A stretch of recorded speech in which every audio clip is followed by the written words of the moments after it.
Hello and welcome back to day 3 of Lancashire vs Durham. Durham in strong control right now, finishing the day off 367 for 4. David Beddingham, 177 not out, absolutely flying, along with Colin Ackerman's 111. Otherwise it was a good day for Durham. They started off by bowling out Lancashire. Matt Hurst was run out early on, as well as Tom Hartley, who was out LBW with Matt Potts. And Lancashire fell for 228 in the end. Durham then started off well, didn't they, Ash? Who I am now joined by. How are you? I'm very well, mate, very well. Just been talking to a few members down there who were saying how much they like Bumble. I'll make sure he's not in the room so his head doesn't get too big. But it's been a brilliant addition. Did the members forum here last night. But yeah, Durham were in a bit of trouble yesterday, and Ackerman and Beddingham, wow. Yeah, 99 for 4, and they managed to recover really well from that, putting on over 250. 268 it currently stands at, which is a record, isn't it? Record 5th wicket partnership for Durham. Absolutely flying, and they'll be looking to build on that lead today. Big day. You feel probably more so for Lancashire. They need to really break this partnership first up, don't they? With this, what have we got? 5 overs with the Kookaburra ball. This is basically the key time we've seen in the game so far, that Durham took a few early wickets and then it went a bit flat and they bowled really tight. Lancashire had 4 early wickets and then weren't quite as tight, and Durham managed to get away from them a little bit, but I think this is the key really now with the new Kookaburra.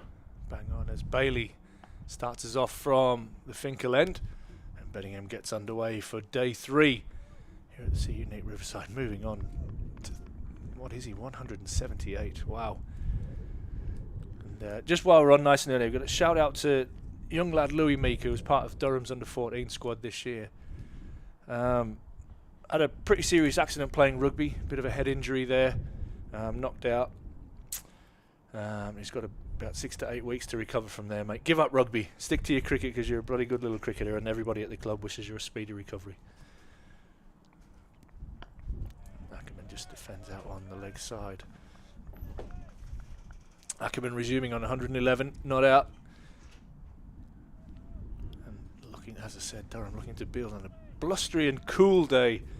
Cool's probably being kind. It's bloody freezing out there, if I'm totally honest with you. There'll be hands in pockets that you can see from the players. You can see Keaton Jennings there. There'll be hand warmers in there, trying to keep them going. And Ackerman flirts at that one outside the off stump. There's a big appeal. And then we're interested just for a moment, but it's a play and miss early doors from Ackerman. Yeah, just played down the wrong line of that one slightly. Perhaps nip away a little bit from Tom Bailey, but the umpire uninterested and Ackerman uninterested as well. I think it was more in hope than anything else from Matty Hurst and Keaton Jennings behind the stumps. Yeah, there's probably better umpires around the world to bluff than Michael Goff, I would have thought. One of the best around. That one I think is off the thigh pad of Ackerman. That think about a single, and Beddingham says no.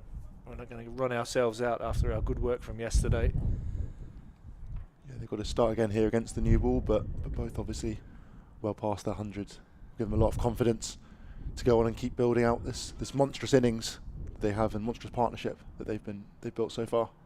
Absolutely no doubt.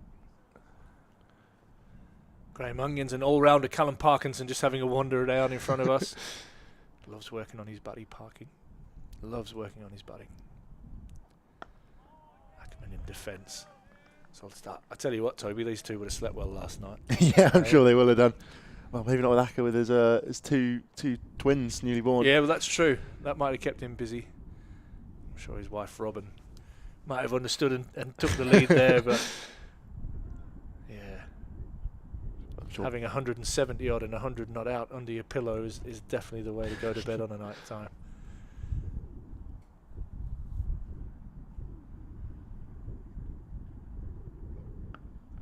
Solid in defence. Beautiful straight bat. Ends over number 1 of day 3.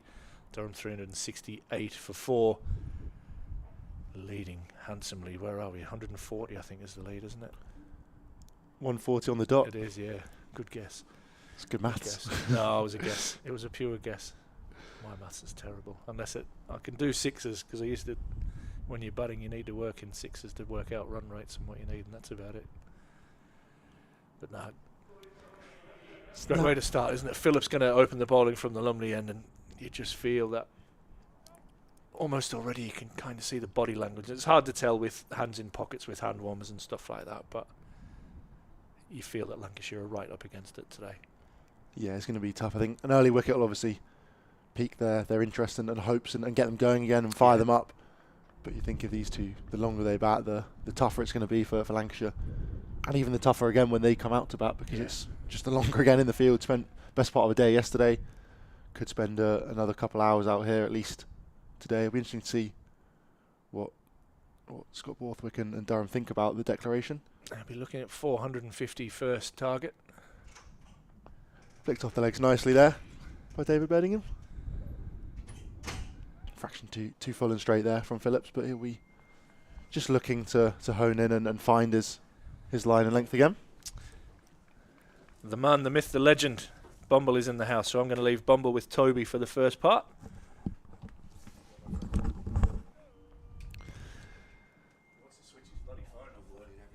I've just been discussing my night at the castle. I've survived. Lovely. In comes Phillips again. Ooh, squares up. Ackerman a fraction there, but he survives and plays it well in the end. How was it then, Bumble? It was fabulous up there at the castle. Had a lovely night. We did the Q&A with Ash over at in one of the suites. It was very good. That we enjoyed that. 15 minutes turned into about an hour and a half or an hour and a quarter. It was lovely. So yeah, nice. So yeah, I mean, tomorrow's another day, as we saw yesterday.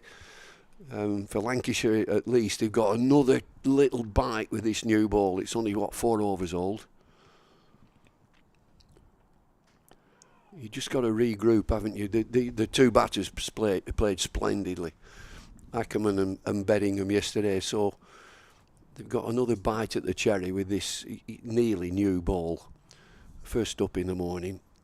10:30, is there any sort of moisture around? Well, there isn't really. It's a dry pitch, it's a flat pitch, so it needs a big effort. It needs a breakthrough, get a wicket. Yeah, how challenging do you think the Lancashire guys would have found it last night, knowing that they're back out again? Yeah, no, that's a difficult time. You've got to have a good sleep. There's something about, and it's difficult to explain, that you start again in the morning, put some clean clothes on. You've had a good shower and you're refreshed, because they'll have been feeling it yesterday.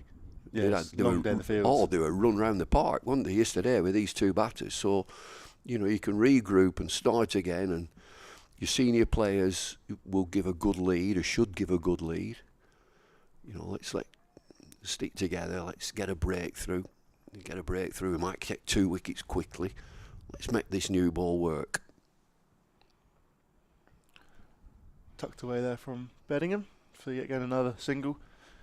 Field at the moment, they've got sweeper at deep square leg and on the point boundary, as well as a regulation fine leg. Fairly standard field here from Lancashire. Couple slips as well. It's as good as innings as I've seen this summer from Beddingham. I've seen a lot of cricket. It's as good as I've seen is this. Yeah, he's batted beautifully. He has, hasn't he? The way that him and Ackerman have just ticked over more than anything and scored at 60-70 strike rate without really any effort a lot of the time. Just finding runs with ease. Defence there from Ackerman. I mean, yeah, Beddingham in particular, striking at 75 and he's not really hit a ball in anger. He's just picked gaps, rotated the strike. Early on he hit a few boundaries and has found them fairly consistently throughout his innings as well. But without any danger really as well. It's like constructing an innings, and he's been attractive, hasn't he? He's not been a dour innings. He's been lovely, played some super shots. I like his setup, and he's just the way that I'll knock it here and knock it there, then wait for that bad ball. And he's not taking anything out of himself either. One slip in now, Tom Bailey.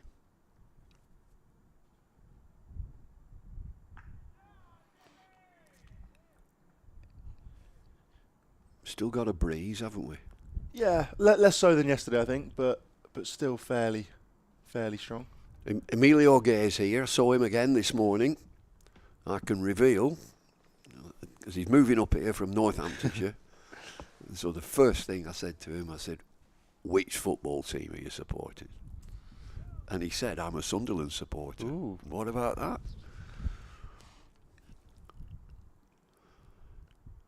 Oh, cut away nicely there from Beddingham, but just picks out the man out there.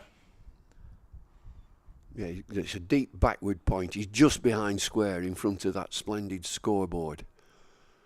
Fielder that's saving the boundaries. So there's one out there just behind point on the offside. There's a deep fine leg, and a deep is in front of square, isn't he? A deep square leg. Still a very breezy day.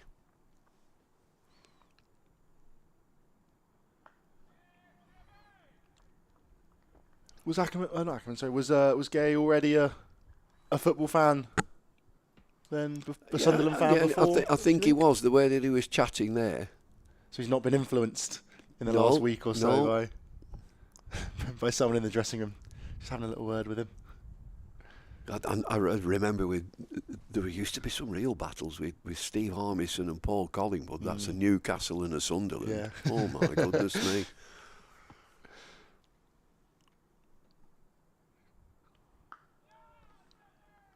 Yeah, you can imagine when there was a derby games, both in the Premier League probably back then as well. That would have been a feisty dressing room.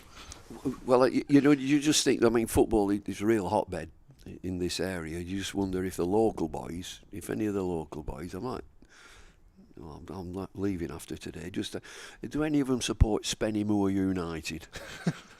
Spennymoor? Yeah, Spennymoor's up here.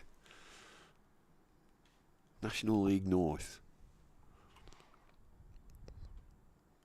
Swayed away there by Ackerman. Sitting on 112 right now. Beddingham 181. No, I heard of Spennymoor United. I will admit my what is it now? The Vanarama North knowledge isn't particularly great, unfortunately. Well, I follow York City and Accrington Stanley. Accrington Stanley's my hometown club. York City's where I live. We've very recently been in the north, and you play at these grounds, and yeah, they're a bit hairy at times. But they got out and into the 372 for 4 into the National League. So that's a good league. National League is just below the AFLs. It's a good league, and you're clamouring to get out of that league. There's some good football. 372 for 4. Yeah, they always say it's the toughest league to get out of. It is. It is. Yeah. I think particularly where there's only 2 teams promoted, and one of them's through a playoff as well. That's it. I mean, Notts County, where I was at uni, were stuck in there for a long, long time. Wrexham, obviously, load of investment from Ryan Reynolds and Rob McElhenney, and they eventually got out after 2 seasons, I think, stuck in there. That's good on social media there. Ryan Reynolds and the bloke that nobody's ever heard of. Yeah. Well, I think people have heard of him now, so it's actually quite a good marketing strategy, perhaps, by him. Just leans on that one into the leg side. Does Beddingham? We mentioned it's that breezy and it's chilly, so there's no swing. The ball's not swinging. The pitch will be drying out a lot. I would expect that as this game develops, I would think that it's going to spin a bit because of the wind that has dried the pitch.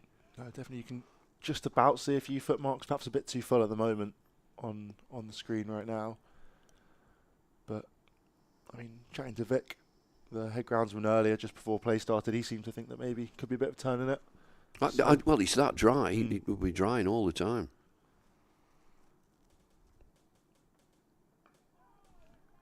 And Ackerman moves on to 113, his highest county championship score for Durham. Joined earlier this season. Second 100 for the club. His third first class, however, he made 100 in pre-season against Zimbabwe A. 130 for that one there.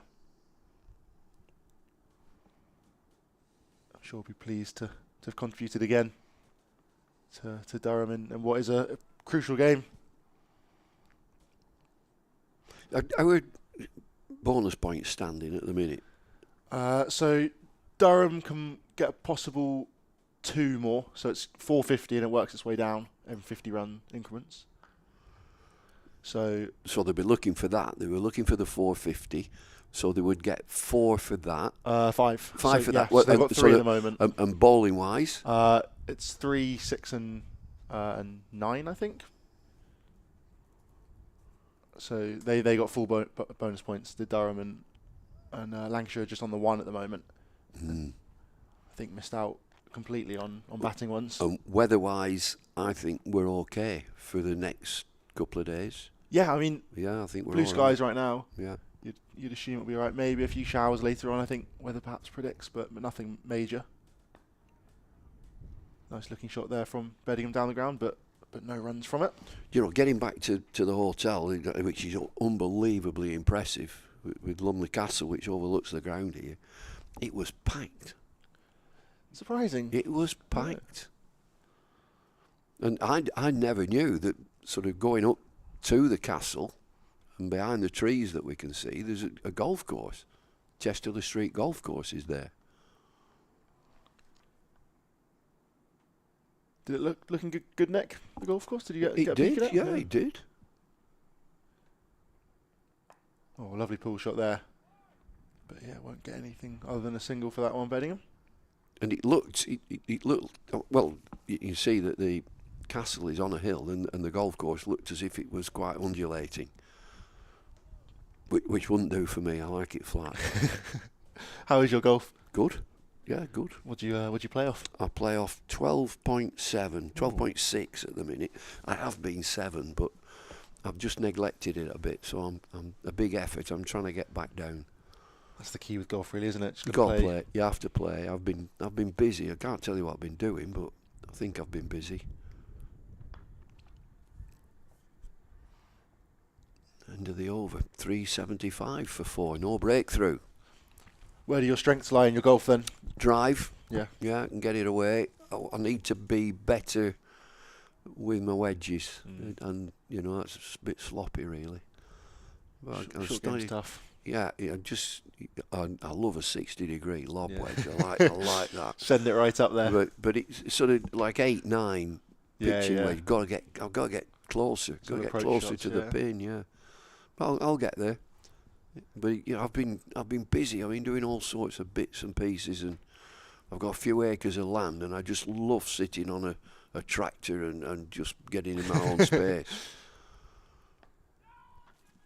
I'll go out all day if I'll get out and sort the dogs out, and then I'll be digging and cutting, and I volunteer for the lady in the next fields, Margaret. She's 86, so I'll come in and cut, but she's got 7 llamas. 7 llamas. Yeah.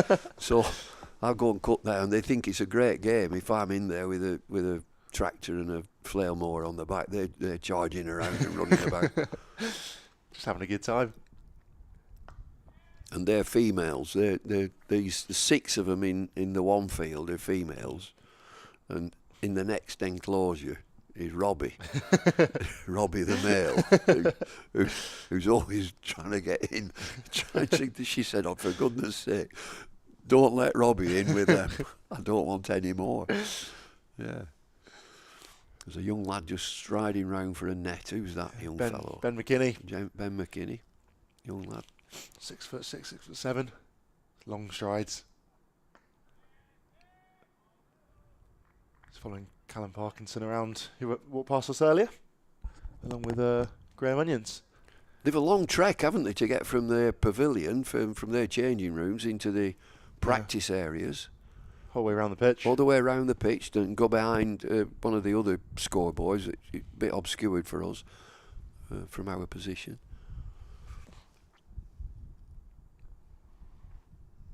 Bailey will continue. When I was at Sky, we used to think that this ground, for a media point of view, for TV and electronic, this is a good view, a good height. Yeah. It's when you're at Sky, obviously you're in one of these boxes, probably a bit one across perhaps. But how did you find different different sort of media centres were easier and harder to commentate from, different views and everything? Then? Yeah. As I said, this we thought this was ideal. Didn't prefer, obviously, Lord's much higher, the media centre? Yeah, I mean, Lord's is a really good media centre. Old Trafford is excellent. And they've all upped the game, in the recent development. There used to be some real porky places. And Trent Bridge used to be really porky. And so when places were redeveloped, they got people in to say, what's the ideal size? What do you need? Yeah. And of course, somebody like Sky and BBC, Test Match Special, the world and his mate is in that box now. That many commentators. You'll have 9 commentators, 10. All the different voices that you've got, which never used to be the case. You'd 4 or 5 and that'll be it. And so you'd alternate. Who did you enjoy commentating most with? Well, everybody really has their own ways. You get a feel and a flow. In most recent times, Atherton and Hussain were excellent, and they still are. If you could switch Beefy on, just switch him on at the back, you'd have some good fun with him. Just get him up to speed, wind him up. Yeah. Little brief rundown. David Gower as the presenter, Mr. Smooth, and Ian Ward, technical, bang on. And then, going back to TMS, back in the day on radio, you talk about Brian Johnson and Christopher Martin Jenkins and a young John Agnew, and Aggers is still there. He's a brilliant broadcaster. And do work on TalkSport, and that is good. TalkSport is stimulating because it's a bit raw. It's a bit edgy, and TalkSport is a bit like Sky used to be. Yeah, used to be a bit edgy, and so I like going on there.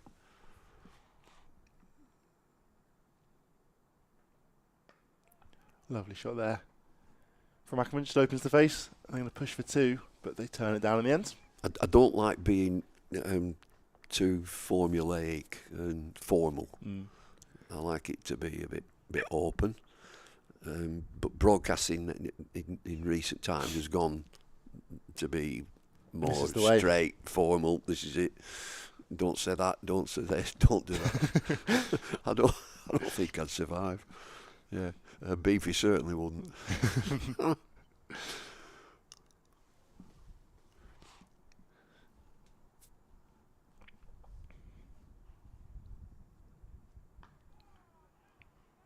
Crikey, that's a good shot. He didn't get a run for it, but he just stands up. Beddingham just stood there and worked it into. Do you know what?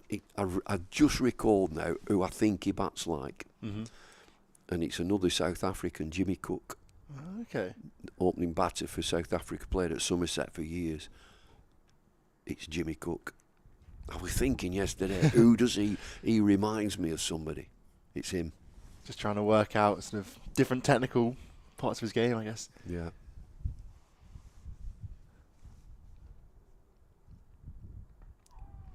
Yeah, got it. It's Jimmy Cook. It's been bothering me. My next thing is getting back to the hotel. I asked who owns this, who's the owner. I thought it might have been one of these, big companies. No, the Earl of Scarborough. And I said, does he live here? He didn't. No, he lives in London. So he may be listening, the Earl. He could be listening to us. If you're listening, sir, give us a call and we'll talk about your hotel. He will be listening. He'll be listening, the Earl of Scarborough. Yeah. Of course he will.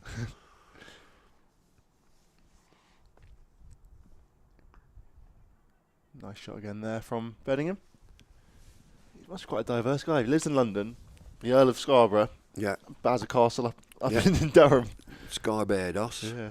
Let's have a look at him, the Earl of Scarborough. I'm going to look him up right now.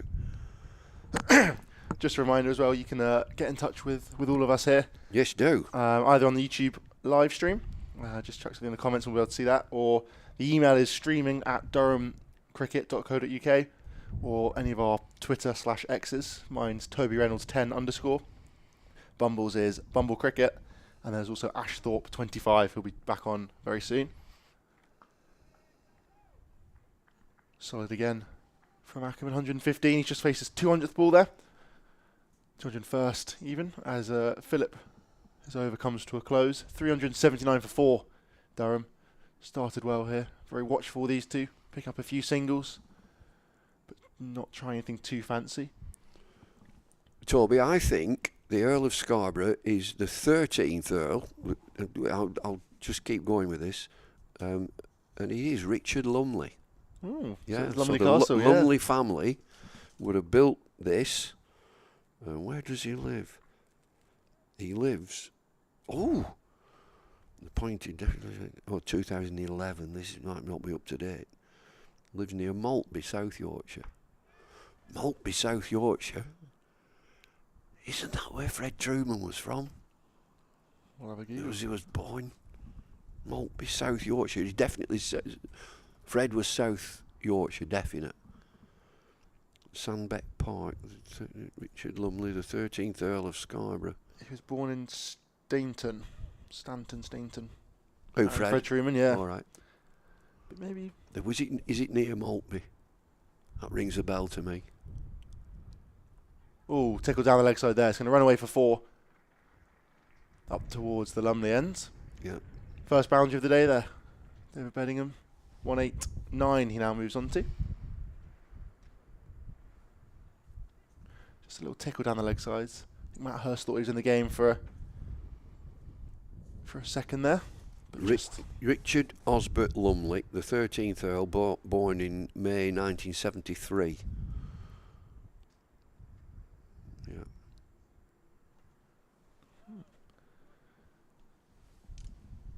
Stainton, I think is right near Maltby. Thought it was. Just yeah. Pushed into the offsides. That's where Fred was born. And he finished up living up near Skipton, near Gargrave. Very close to the pub, the Tempest Arms, which was owned by and run by Peter Parfitt, former England and Middlesex cricketer. Lovely fella. Great when them two got together. Good gracious. Good fun.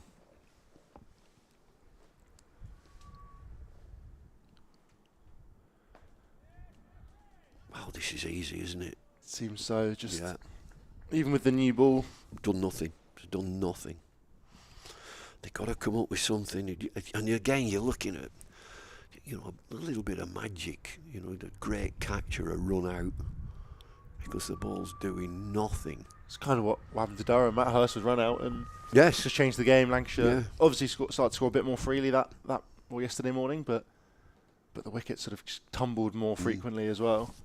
Having sort of Hurst with Balderson and Hartley and Bell the day before, just sort of happy to stay in and very watchful, very patient when they were going about it.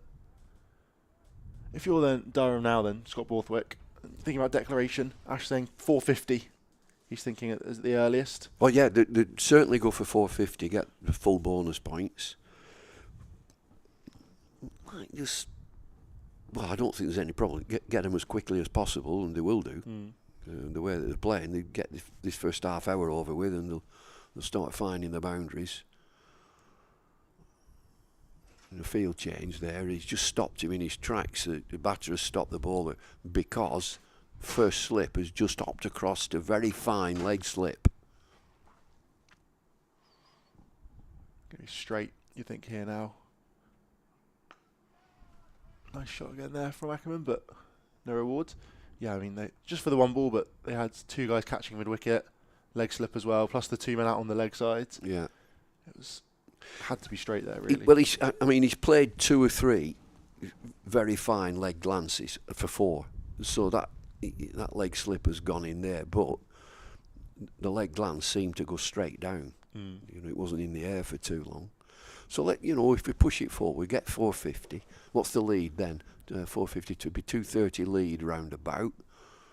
What were they? 221 lengths. They made 228. Yeah, so about the same. Do they think they can bowl them out? Yeah. So how long will it take them to get to 450? 450 by lunch.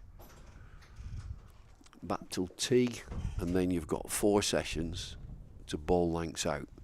Should hope would be enough. So Lancs are out the game then. Mm.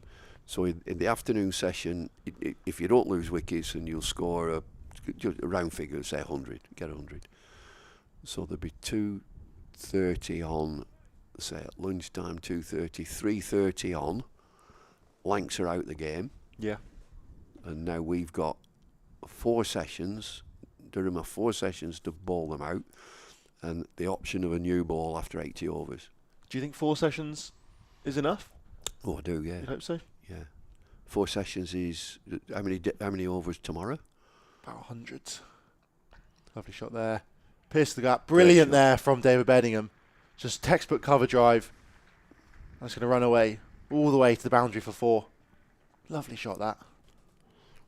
So if they declare at tea, if everything goes well, they'll have approximately 130 overs to bowl Lancs out. Should be more than enough, you think? Absolutely. I guess that. But Lancs would be out of the game. They can't win. That's the key as well for Durham, because Yeah. a win obviously would you'd think secure safety for them, but Yeah. a draw, well, stopping Lancashire from winning is almost as important as winning themselves. And Lancs they've not got many bonus points. So Durham would have maximum bonus points. Yeah. If say it poured down and they draw, the points tally is way above Lancs. Yeah, it's way still above. They actually move further ahead of the table, wouldn't they? Yeah. Which I think is the key, really, because no matter what then happens to the Nottinghamshire-Essex game, which is looking like a good game, but possibly heading towards a draw, then that actually will still leave Durham in a great position. How's the weather around the country? They were delayed yesterday. Every game has started, Oh, I that's think, good. now. At least all the county Division 1. Oh, it's hit on the pad there. It's leg side, I think, though. Going to scamper through here. And it's signalled as a leg bye. Yeah, just 2 straight, I think, down the leg sides. Nothing really from the bowler. First slip, that'll be Jennings. He appealed. Nothing from the keeper. And I just had a chat with the umpires. I went in and just had a chat with the umpires and Steve Davis. They've got GoPros on the chest. They use these GoPros, and now all the information is sent back to the central office. Lovely shot there. Unfortunately, picks out the man at fine leg. Yeah, I think that's how they've sort of almost spotted a few sort of younger guys coming through. They have these cameras. They can sort of see the I think bowling speed's a big one. They sort of almost get ball tracking kind of style data. I wonder if the umpires get a bonus payment for wearing these and sending information to the selectors. Another ball shot there. Times that one perfectly. Does Ackerman? But just the one for it. Brings the over to an end. 3-9-2 for 4 now, Durham. Going along really, really nicely. And they, for these GoPros, they have to carry a mobile telephone as well for the signal. So that they've got all sorts, haven't they, in the pocket? Plus whatever the bowlers and fielders hand to them as well. Oh, that was a nightmare. Absolute nightmare. Oh, one when I were umpiring, he gave me these. I said, I don't want them. I do sweaters and caps. Giving you all sorts. Leg slip stays in here for Tom Bailey. Plus 2 men in at mid-wicket. 2 wide there, and it's cut away, but just for a single. Glasses. Pair of glasses, a bowler, check out. Comb. Combs? Yeah, comb, yeah. Teeth. Had that. I don't want them. Yeah. I'm not saying who it was. I can't tell you who it was. That would definitely put off the batter, you'd think. One chap who were having a bit of an altercation with, I'd turned a couple of LBs down and he wasn't happy. And he gave, them inhalers, do you remember them things, like Ventolin inhalers? Yeah. I said, I don't want that. He said it's me inhaler. I said, I know what it is. I don't want it.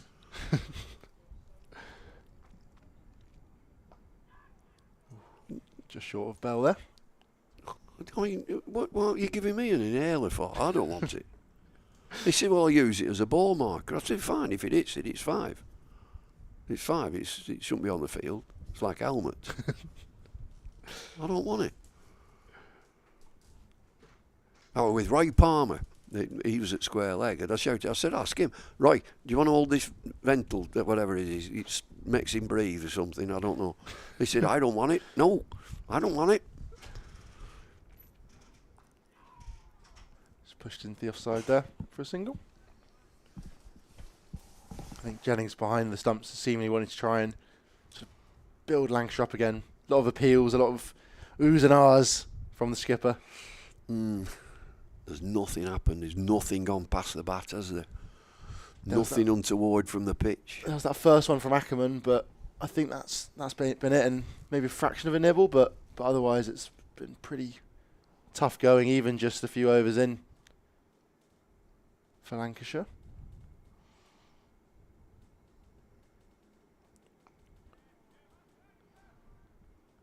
No run again. So it was interesting yesterday when Tim Bostock was with us, and he said, did he say yesterday that Emilio Gay was, he could have played in this game? He's available?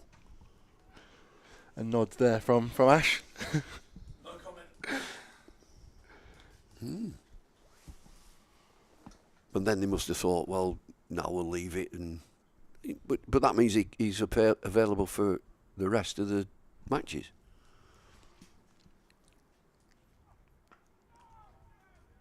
It's one of the great names, isn't it? Emilio Gay. What a wonderful Gay. There was a song, wasn't there? Enola Gay. Enola Gay. Who was that? Enola Gay. It was Enola Gay. Not Electric Light Orchestra. It was Enola Gay. Or check orchestral manoeuvres in the dark. Correct. Yes. Good knowledge from Bumble Enola there. Gay. I bet that's his nickname. Enola.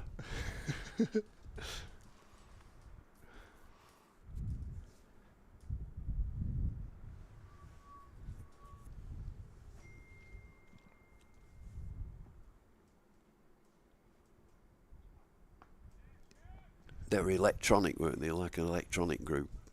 Orchestral manoeuvres in the dark, keyboards and all that stuff. 394, creeping up to 400. That's another bonus point. It will be interesting to see how Durham might line up next year with Rhodes joining as well. A lot of top order batters. They'll be a good side. Very good. I mean, they've already got a strong bowling attack. Yeah. Plus the England guys to come back as well. Obviously Mark Wood and Ben Stokes. Wood doesn't play a huge amount of county stuff anymore. Needs to sort of rest and recover. So change of bowling here. Balderson coming in from the Lumley end now. Keeper up to the stumps. Has he got? It's a stiff breeze. Has he got the breeze behind him? Just a bit. Fraction, yeah. So they're coming. Just from the western he is. terrace. He's just got it behind him, and the breeze is going from leg to off to a right-handed batter, and they're just having a bit of a conflab as to what he's going to try and do. Who's that number 8? Is that Bailey. Captain Jennings is stood at slip. That's Josh Bohannon, that'll be, I think, at mid-on. Oh, it's Williams, I think that is. No, Bohannon's just gone off. So Williams has come on for him, yeah.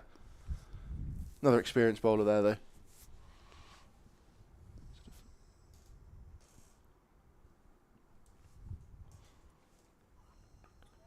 Good start there from Balderson, angled in. He bowled well yesterday. 0 for 47. No reward, unfortunately, though. But by far the most economical bowler. Only one to go under 3s. Whose is this notepad here? Burden Pharmacies is on it. Anything to do with Eric Burden of the Animals? I doubt it. All right, okay. That's another, I mean, a famous group up here. The Animals, House of the Rising Sun. It's a good song, that. Eric Burden.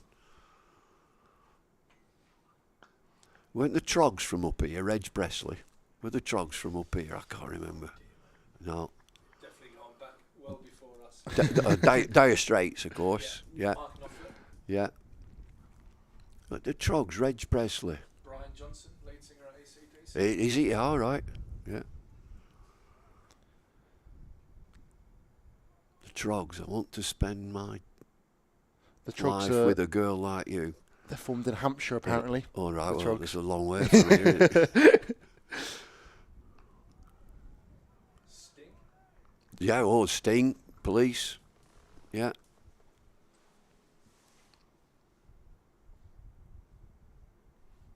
Also, the Northeast music would be, It's a good scene. yeah, you're rivaling Manchester music, aren't you? Throw Jimmy Nail in. Jimmy Nail, aye, Jimmy Nail, there's another. Yeah.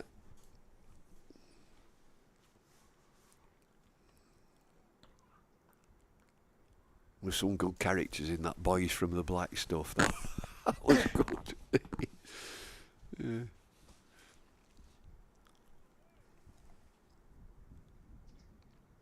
Likely Lads, what was one of the Likely Lads was from up here? James Bolam. Yeah. Going back a bit now, aren't we? Crikey. List goes on, though. Yeah. Folk will be thinking, listening, what's he on about? Look him up. We've looked up the Earl of Scarborough, we've found out who he is. Yeah. It's the Lumley family. That's why it's Lumley Castle. The 13th Earl of Scarborough was known as Viscount Lumley. Changed in 2004. That knowledge, that is. Proper knowledge. And we're trying to find out if he's listening. If you're listening, give us a call. Be on top of the castle. It's good so far by Balderson. He's really attacked the stumps from his first over there, just not giving any width, which he really can't afford to do with a couple catches in on the leg side. It's hard to see where a wicket is going to come from. And I wonder if you get demoralised as a fielding team knowing that, right, they're going to get 450, they're going to bat all afternoon, we're going to be batting tonight, we can't win, we've got to survive. What can we get from it? What can we get from this game? Because they're going to be out of it at tea time, you're out of the game, cannot win. It'll be 300 and whatever, let's work it out again, 330, 340 behind at tea, if everything goes right. You've got 4 sessions to bat, you can't win. I think it'll still take a good bowling performance from Durham. If they bowl as well as they did in the first innings, I think you'd think that they'd be in good shout of getting full points from this match. Pulled away really nicely there. It's going to run away out to the leg side, but just for a single again. Well, from now on in, you get into the dark arts of the game, in that the batters would have spikes on. The extra long ones on. Biggest spikes you can put on and start giving this pitch a bit of a scuff, and the umpires they'll get onto you. But your spikes running up and down and just dislodging little bits. Tickled down the leg side again. Going to come back for a second here. It's great running there by Colin Ackerman to turn that into 2.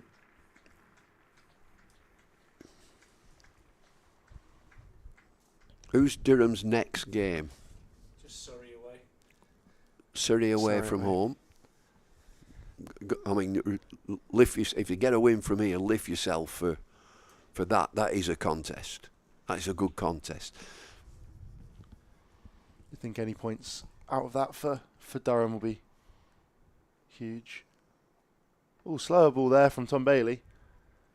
Ackerman nudges that one into the offside. 399 for 4.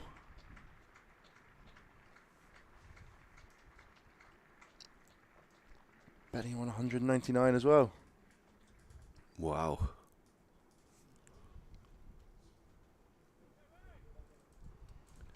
High score by a fair way in this season.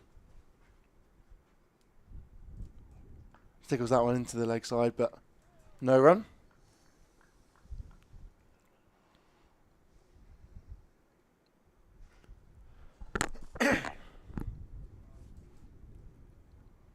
Two balls coming the over here from Tom Bailey.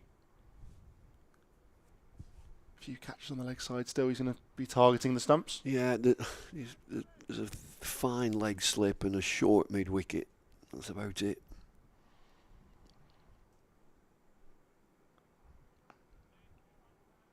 Defended again. They do have a sweeper out on the offside. I guess that's just for a wayward ball. But you think, would you be tempted to bring him in, Bumble, or do you think they have to have a man out there just? It's a saver. He's just trying to save the boundaries. In fact, there's another boundary rider going out now. That there's a deep fine leg, deep backward square leg, and a deep mid wicket. It's gonna have to be a forward square leg, I reckon, because otherwise it'll be a no ball. They're spread far and wide, aren't they? Yeah. Perhaps a short one here from Bailey to finish off the over. Full and straight, and he tickles that one to the leg side. 200 for David Beddingham, an unbelievable knock from the South African, and he moves Durham on to 400 as well. Huge innings there. 200 off 65. Well, it's a wonderful innings. So assured. You know, the stroke play, the timing. He's forced himself into South Africa's team. I think South Africa are a good side now. They've got a great bowling attack. Put him in that middle, and it is Jimmy Cook that he reminds me of. He's not taking anything out of himself. It's good for young cricketers to just look at his setup. That he just plays every ball and walks away and then comes back. None of this frenetic work that if something there's so many of them young players now play a delivery which is an event. That's one ball, that's an event. Balderson comes in, he's pushed into the leg side, a single. So they play the event and then frenetically start shadow shotting. What are you doing? It's finished. Get ready for the next one. Look at Tendulkar. I'm doing like one of the greatest has ever been. Play the ball, walk away about 4 paces towards the square leg umpire, have a look at the crowd, have a look at the sky, come back in, play the next one. That's what this lad's done. Beddingham. Just walk away. So you're keeping your breathing. Your breathing is exactly the same for every delivery. I watch young lads, some county players, you just watch them. They'll play a delivery and then shadow play it about 30 times. It's beyond me. What are you doing? Yeah, it's just minimal moving parts here from Beddingham, isn't it? It's just very calm, very relaxed. Just a small trigger and doesn't even really worry about it. Ooh. Into the leg side, but no run there. I guess the other side, completely the other side of Tendulkar and Beddingham a little bit is Steve Smith. Yeah. All he has is moving parts, basically. He's got a routine. He taps both of his pads, his thigh pad, his box, helmet, just fidgeting the whole time. Jayasuriya was the same.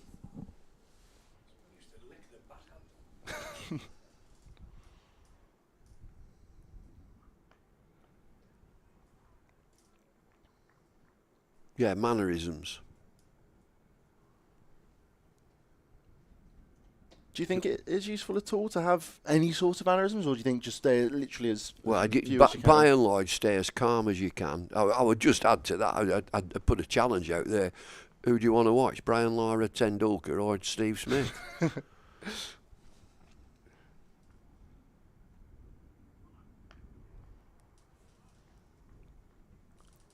And he had a go at opening, didn't he, in Test match? It didn't work. Well, he still might have a go. I mean, they're playing India this winter. He averages about 29, I want to say, at the top of the order. Playing what Pakistan last year and the West Indies. But they haven't really got any other options. And it allows them to have both all-rounders in if they want to. Cam Green at 4 and Mitch Marsh down at 6. But he, as you say, did struggle a lot. And it's kind of the big question. I mean, similar to Joe Root, I guess, when he batted in at number 3. There's that Sunderland fan going for a net. That'll cause a stir up here.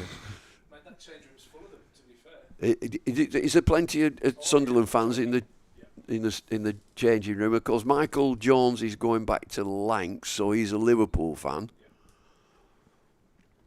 That'll go down well in Manchester. Yeah. Change of bowling here. Tom Hartley comes into the attack. 17 overs he bowled yesterday. A few long spells. Got a couple to grip early on, and then it was not a huge amount in the wicket for him. Didn't bowl a maiden. It's a big one. You were talking a lot about that yesterday, weren't you, Bumble? That same with Bashir. Doesn't really not hold down ends, but also the attacking aspect of it as well. Help build the pressure.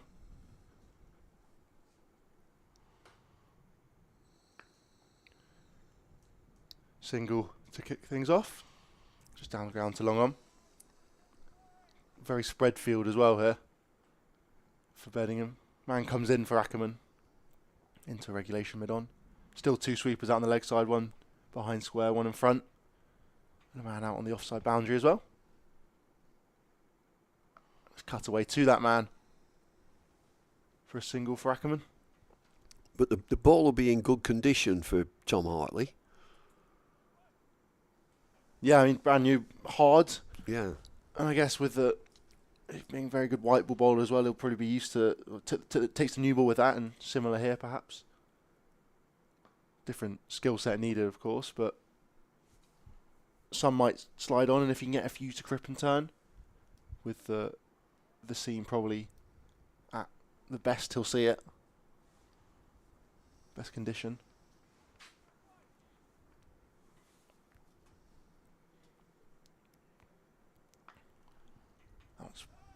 Slashed into the offside there, but great stop in the covers. I wonder if he can get more snap into his action. A big tall chap. Oh, finds outside edge there. Nice. It's too thick for Jennings at slip and gets through for a single. That was a nice action, that last delivery, and he bowled a good length. Found an outside edge. He just every now and again, his delivery is off balance.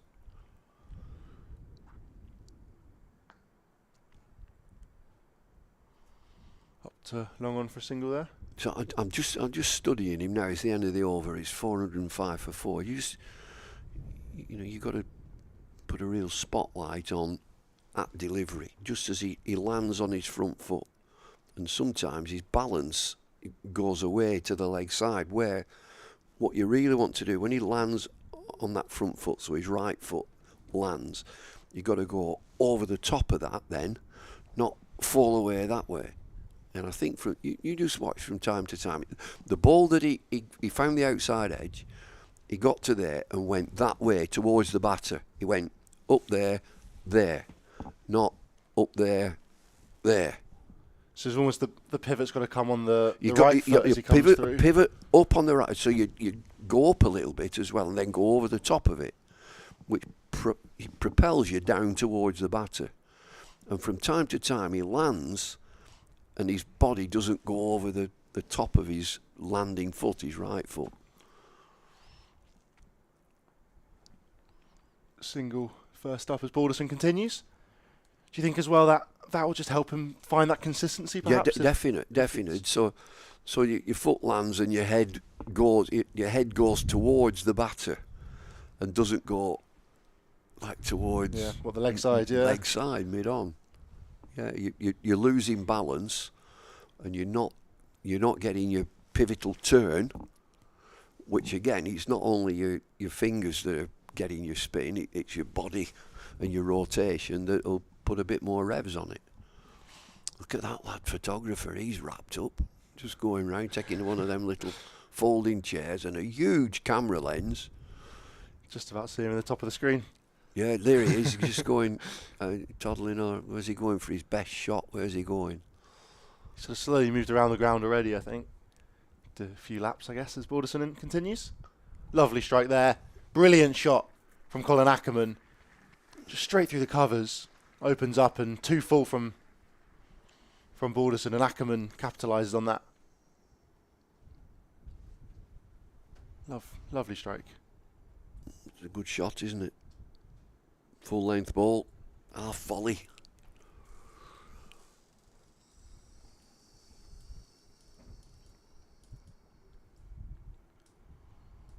There's Emiliano Gay, is that?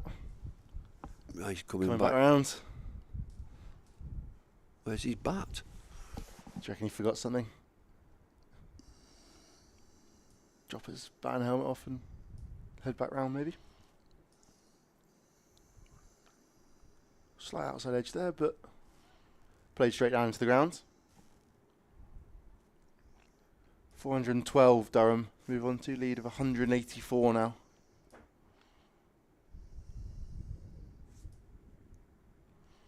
It's just looking very simple, really, for the 2 batters out there. Not been troubled so far. How's the other scores that would affect Durham? The other score, so Notts is the big one. Notts is, they're close by, aren't they? So at Notts the bottom. are in between Lancs and Durham. They're a few points clear. How's their game going? I'll take a look now. They're 12 points ahead of Lancashire, and about 15 behind.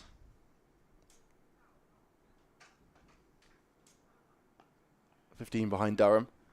They're 53 for 3 right now. Nottinghamshire. Nottinghamshire. Essex put on 457.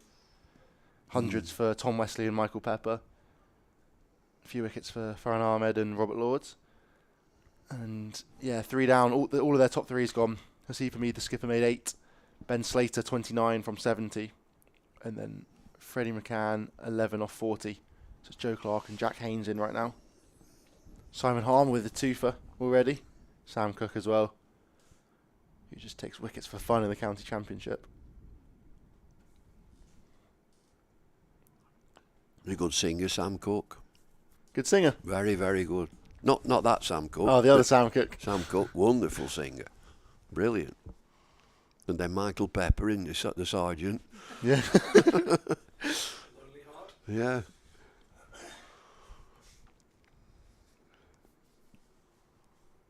And there was a Sam Cook, you know, when I umpired with a lad called Sam Cook, who was the left-arm spinner for Gloucestershire.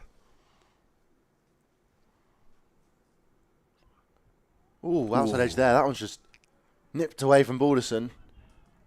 They're going to come back for 2 here. It's unlucky for the Lanc seamer.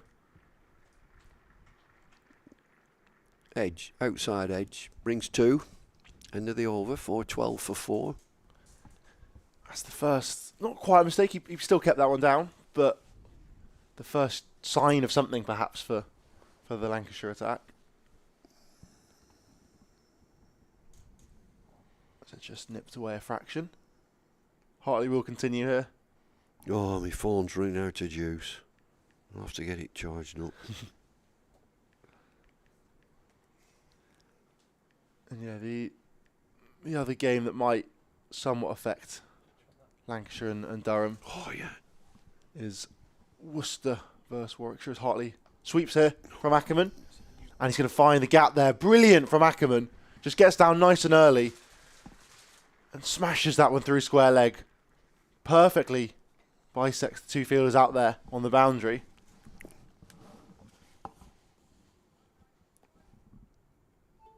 Oh, brilliant. Ooh, Warwickshire have had a bit of a collapse. 128 all out.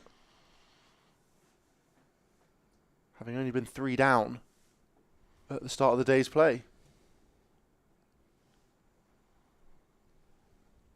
Ooh, bit of turn there from Hartley. Lovely ball there. Well played, though, by Ackerman. Yeah, Warwickshire fell from 91 for 2 to 128 all out. Wow. Who's got the wickets? 6 for Tom Taylor. Oh, yeah, good. Couple for Logan Van Beek. And 2 for Ethan Brooks as well.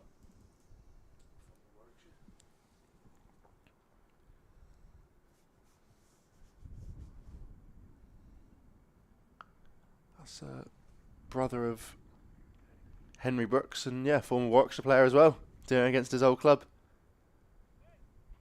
From Solihull. Sam Cooke, another Saturday night, some great songs. Cupid, Twisting the Night Away, Chain Gang.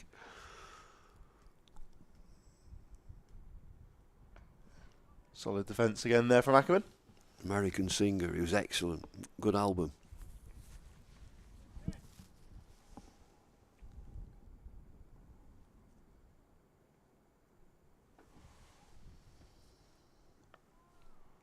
Nice shot there from Ackerman again. Yeah, that's a big collapse there from Warwickshire. Other than Alex Davies, who made 58, no one else passed 15 in the side. Just doing well, aren't they?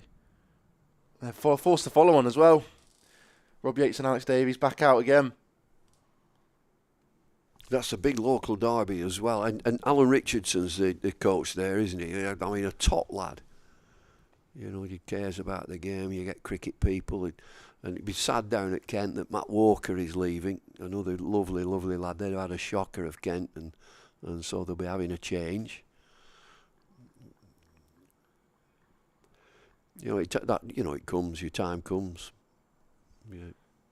Shelf life and all that business. We'll have a change and see how we go. A lovely fella, Matt Walker. I think Matthew Mott supposedly in the running to take over. All right.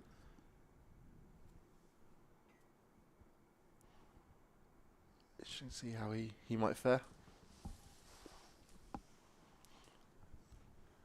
Balderson to continue from the Lumley end. Just rock solid there from Ackerman, making no mistake. He's on 134 right now, his highest score ever for Durham in all first-class cricket, beating his 130 against Zimbabwe A back in February. Betting him 207. In February? Pre-season game. Whereabouts? I assume in Zimbabwe, perhaps. No, it won't be up here, would it? Indoor cricket, maybe.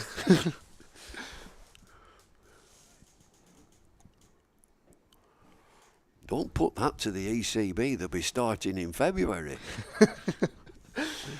Get the gritter on. Yeah, we'll just wait for the gritter to come.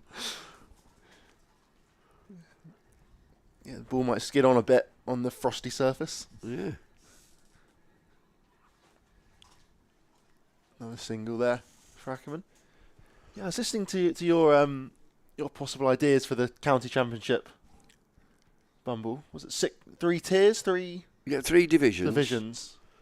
But I mean, Mr. Bostock he's going to be looking at other ideas for that and variations on it. I wonder if there'll be 3 divisions, but it will be a sort of almost a pyramid style. So you have Division 1, Division 2, Division 3, and then they'll play 10 matches a season. Plus, I think you need to hammer home that local derby. I think it's quite a good idea. Yes. Because if you're not going to play, local derby for a special trophy. Who would Durham's local derby be? I guess is the tough one. Would it be? So again, that would be Yorkshire. But then, would you not want the Roses? The Roses match would come. That you'd have to think about that. Oh, Scotland. Yeah, in a friendly, I guess. I think it'd be interesting to see if Scotland and Ireland were to have teams in the county championship. I mean, I think the idea's been floated around a little bit, how they might fare. Well, I'll throw this out. 3-day cricket. 3-day cricket. 106 overs in the day. Get on with it. It's a possibility. Alongside 4-day cricket. Alongside having 3-day and in the same division system. Or how would that one work? It'll work. End of the over, 423 for 4. I'm just throwing that out there. I think 3-day cricket could work. Would fans be happy with even less Red Bull? But they'd get more. There would be more. There would be more cricket. There'd be more cricket. I should have more games. There's more games. 3-day cricket. Yeah. Now, and I played 3-day cricket, and it was absolutely fine. It was really, really good. But we turned to 4-day cricket to sort of get nearer to Test match cricket. But 3-day cricket got good games. You got good games. You need good captaincy. I think Ash will be taking over from me now. It'll be interesting to hear, I guess, more about what Bumble's. Oh no, I've nothing else. I've nothing else to add. I'm just throwing that bit out there.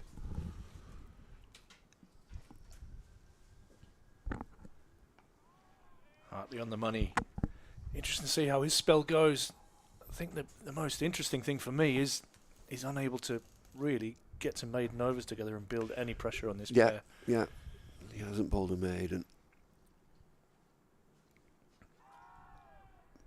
There's no spin. No, absolutely none. We talked about it this morning, didn't we, when we went out there and we had a chat with Scott Borthwick, that it seemed the first couple of balls from Parkinson and from Hartley both seemed to bite, and then after that she seems pretty flat out there.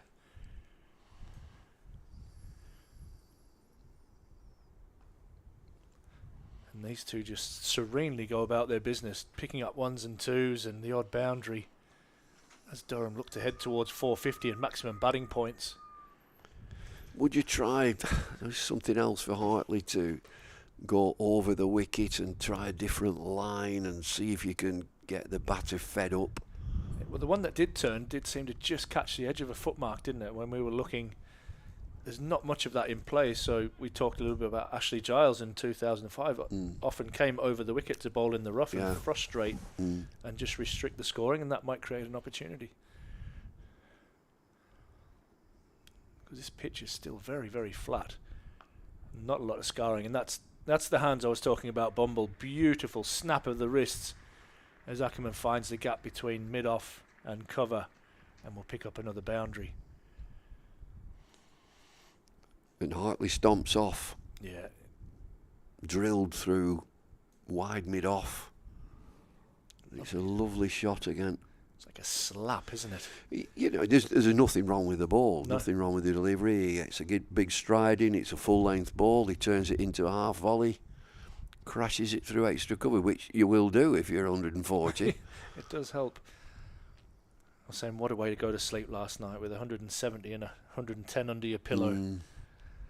Just nestle in there, sleep well, wake up the next day knowing you can restart on a really good pitch. Has that fad stopped? Do you remember? I remember talking to Steve Armisen about it. Ice baths. Has that stopped? I don't think they do it now, you know. Not a huge fan. I know how young footballers do it. Do they? Yeah, they do. They reckon it helps the blood regenerate around the body, and it's a fashion now, isn't it? First thing on a morning, everybody, was it Wim Hof or somebody like that? That's the way he starts his day, with a ice cold shower. Not for me. Who's that then? A guy called Wim Hof, I think he's called. What's he do? Has a cold shower in the morning and tries to get everybody else to do it. I think he's some kind of fitness guru. But not catch me. Get it as hot as possible.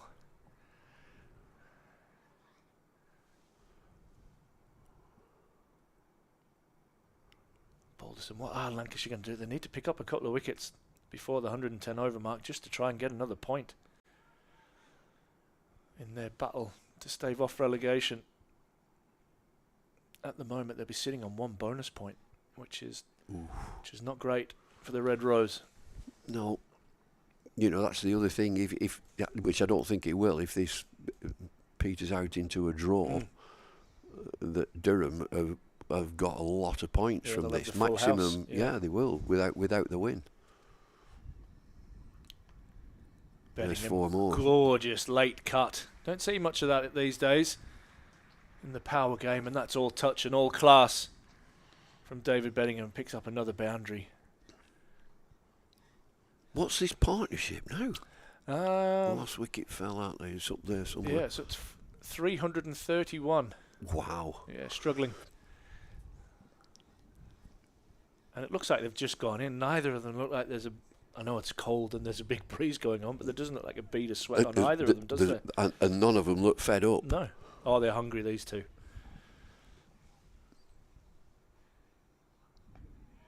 That's nice from Balderson. But tough going. You've got... This is...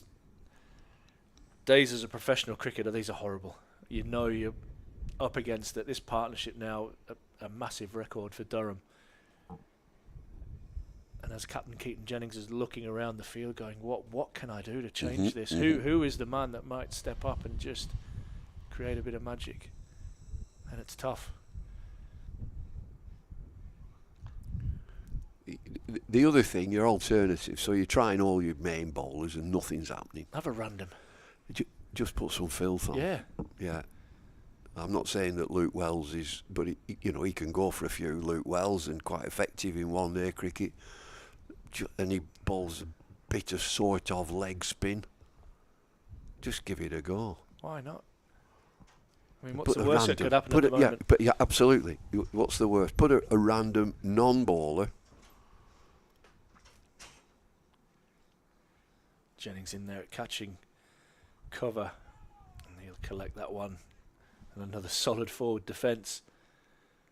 And that ends another over. 432 now for 4. 103 overs in. So just 7 overs remaining in the bonus point area of the game. Jennings bowled a bit of medium yeah, he something did hit quite a or lot. other. The keeper standing up. Yeah. Remember him Who bowling else with is Colonel standing up? Yeah. Colonel's umpiring now, of course. He Colonel is. Mustard. Had a trip down to the Oval with him last week for the T20 quarter-final. Good value as usual. So who else is the non... You've got the keeper, Bell, up. We must have a little dance at something. Bell. Yeah. Put him on. Why not? He's about 3'5". It might roll along the floor. Yeah. Bell. Put him on. There you go. It's going to be to Hartley to continue.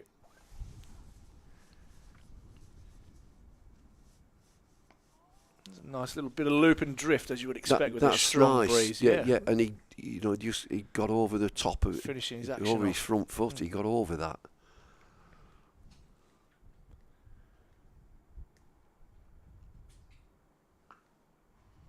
Just straightens a touch, that one, but like I say, when we had a wander out there's very little scarring on this pitch. It looks absolutely flat. And Durham will be hoping to build a big lead and have Lancashire that demoralised that they kind of lose the fight. A bit of a flamingo, a bit of Kevin Peterson-like flamingo with the back foot in the air from Ackerman as he punches that down to long on. He's been quiet recently, Kevin, hasn't he? Yeah, been out of the... bit like Donald Trump. He disappeared for a little bit and then... Donald Trump's certainly back. He's saving some animals, the isn't rhinos, he, isn't he? Yeah. Rhinoceroses? Yeah. Okay. David Bedingham looks like he's receiving underarm deliveries at the moment. His butt looks about 4 foot wide. It's that sketch, that Peter Cook and Dudley Moore sketch about Save the Whales. Well, what have they ever done for us? They're swimming around and sucking plankton all day. I mean, what have they ever done for us? 434 now for 4. Name me one whale that can recite the Gettysburg Address. There isn't No, one. definitely not. Definitely not. Swimming around and sucking plankton all day.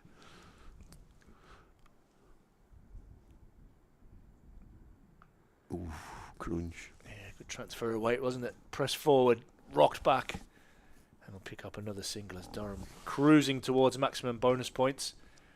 435 now for 4. 214 for Bedingham. 141 for Colin Ackerman, who will retain the strike. They talk about thinking outside the box, don't they? I've always wondered what the box is. Or whose box is it? Who is it? Yeah. Who's in the box? How big's the box? Think outside the box. There's some great stains, aren't there? Yeah. And I mean, the interviews now are wonderful. Executed his skills. The cliches. Get as many as possible. He's executed his skills. Yeah, we call it bingo, but there might be a word. Yeah, there is. With commentator bingo, yeah. but you're coming out with the same thing every day. Absolutely. It's a game of two halves. At the end of the day, it's night. Jeffrey with his grandma's penny. Could have caught that in my granny's penny. Stick of rhubarb. Stick of rhubarb. Play that with a stick of rhubarb. Put all the cliches in. Bingo. Commentators bingo. At the end of the day. That's an absolute belter. At this moment in time. Do you mean now? No, at this moment in time. fit more words in when one's all that's needed. Yeah.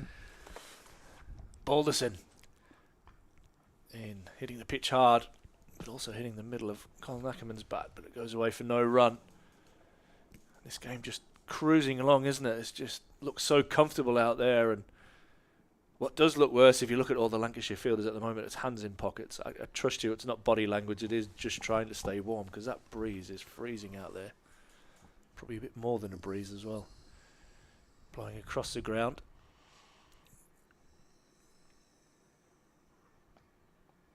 Ackerman can't beat Jennings in the covers. He's just trying to create a bit of energy and trying to run David Bedingham out. I like that, by lifting his bat up. Maybe did the change of bails? Stuart Broad went and changed the bails around. Just something, create something. And he's chatting away. They're two South Africans, Yeah. aren't they? And they'll be chatting away there. Keaton Jennings' mother was from Sunderland, I think. So he's got Sunderland connections as well. But Kevin Peterson's mum, was she Scottish? I don't know. I think, I don't yeah, know. I think she's from the UK. The lad who got it with a bail in the eye, Keyswetter. Yep. They had distilleries in Scotland. Oh, really? Whiskey distilleries? Yeah. Oh, wow. And he tried to become, or has become, a professional golfer. Craig Keyswetter. Yep. Very good keeper batsman. Or batsman keeper, whichever Yeah. way that you... And he got it with the bail, didn't did he? standing In up, his him eye. and Mark Boucher. Yeah. Mark Boucher's eye looks awful, actually, when it's all clouded over now. See, a lot of the keepers, when they're standing up, wear sunglasses and that just for protection. Helmets are always on. Yeah, Jack did. Jack Russell have these glasses on. Yeah. One of the finest glovemen. This is good. Can you just create a few dots together and maybe get them out by being bored? I mean, these two look like they're just going about their business so comfortably right now. Maybe just bore them to death. 435 for 4. I mean, it is. It's been done before to make it. It's a cunning plan to make it a farce. Yeah. You know, it doesn't look good. Create a bit of chaos. But yeah, just to get the batter thinking, look, I don't want to be a part of this. Yeah. I'm talking about clowning around. It won't look good, but if it gets your wicket, can you batter him? We've seen enough of these. I'm sure Lancashire are thinking that. Durham are thinking these two can carry on for as long as they like at the moment. Betting just eases another single. It's more like a one-day field, isn't it, out there at the moment? Just trying to create a bit of pressure there as Balderson comes up from long on to mid-on, just to stop that easy single down the ground. And it does encourage Ackerman to use his feet. So a good bit of cricket there from Lancashire. Because Ackerman will probably now think, well, he's brought him up, I'm going to whack one over his head. Yeah, he is. That's my boundary option. Almost with the wind.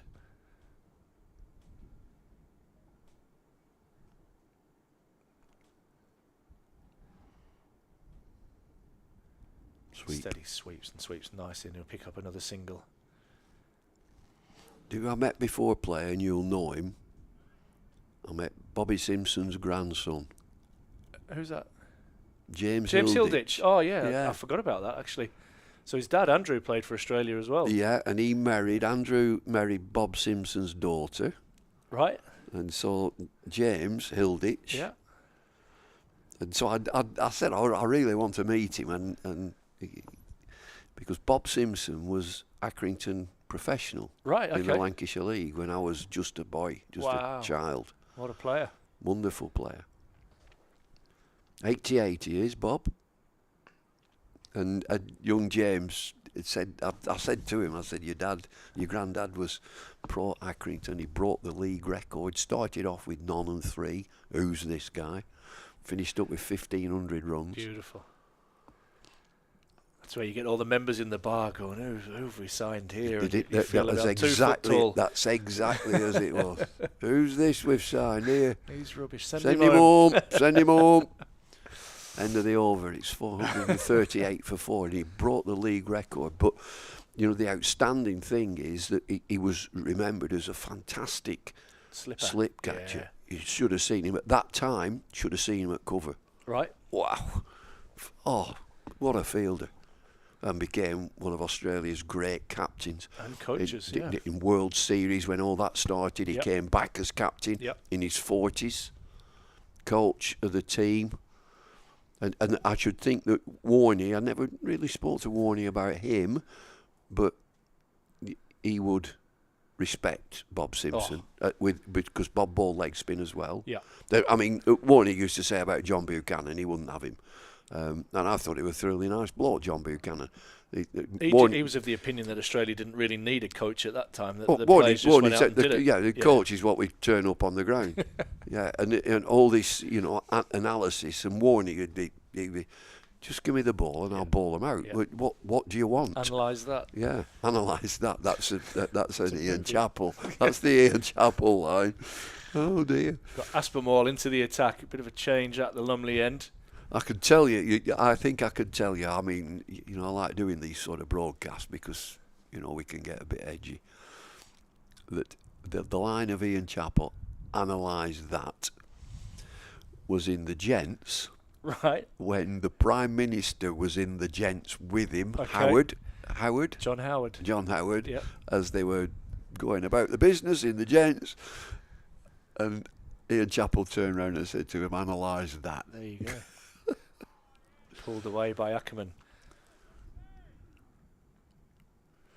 He was a big mate of mine, Ian Chappell. I thought he was fantastic. Divisive captain. character, isn't he, in Australia? He is. Because he's very forthright, his opinions. His opinions are right up there. So we're at, where were we? Adelaide. And going across to the pub from the hotel, the Commodore's the pub. So we got to go across where all the trams are, wide, real wide. Yeah. It comes in, bouncer again, pulled away down to fine leg, just a single. So he's gone a bit of short ball tactics here. So waiting for the green light. Yep. He ain't waiting, Chappelli. He ain't waiting. He goes on the red. Jaywalking. He's pulled straight away, halfway across. What, by Copper? By Copper, pulled him for jaywalking. Did him on the spot fine, which was $40, $50, $60, whatever it was. Yeah. No way. So he's steaming, absolutely steaming, goes into the Commodore opposite. I followed him in, I watched what's happening. It's tucked away nicely through mid-wicket. Timed beautifully by Ackerman. There'll be at least 2. So that heads out there and they will settle for 2. So he's at the bar. I could sidle up alongside him. I said, that were a costly walk, wasn't it? I cannot did he not know that you saw? I cannot. Oh, no, he didn't know. I said, that were a costly walk, wasn't it? I cannot tell you what he came out with. I can imagine a lot of 4-letter words were pushed one in your after another. direction. Yeah. Renowned as one of Australia's great captains. Brilliant. I played against him. He was, a man manager. They'd do anything for him, them lads. Lilly, Thompson, Marsh, super team. No sledging, none of that. Just get into it. Just get on with it. It's funny that you find a lot of the good captains have some of the greatest resources behind them as well. You look at his brother, Greg Chappell, great player. I was just starting to kind of watch cricket as you had the great Rod Marsh as well, who Marshy. unfortunately passed away a couple of years ago. Yeah, and they're all lovely retiring at the same time as I was really getting into my cricket.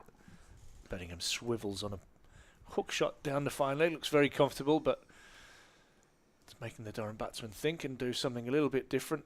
Maybe could even try around the wicket with that tactic and just get up into the rib cage. We saw Wagner a couple of weeks ago, who had a stint at Lancashire as well, didn't he? But he, we played Nottinghamshire, and he really ripped into that top order. The wicket was as flat as this, and it was just that point of difference where he was just getting up and in uncomfortable areas. And no pace. No, it's no just a pace. skid, I think, and he's strong and just at you. He was relentless, and obviously a very good component of that. Done that for a long time for New Zealand. I remember the confrontation between him and Matthew Wade, when Matthew Wade just couldn't play it, so he was just letting it hit him constantly on the arm, and Wagner just kept bowling it and smiling at him, knowing at some stage this is I know this hurts and you've got to show it. And that's what Test cricket's all about. Now then, over the wicket. There you go, you've got your wish. Yeah. Tom Hartley, 22 overs, no maidens, none for 89, over the wicket now. Now this is just a passage of player frustration.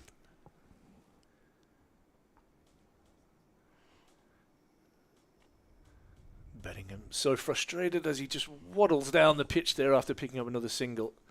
If you're looking to try and get that a little bit fuller, that was probably a comfortable length there. Try and find that little bit of rough, but as we said there's not a lot of scarring on this pitch.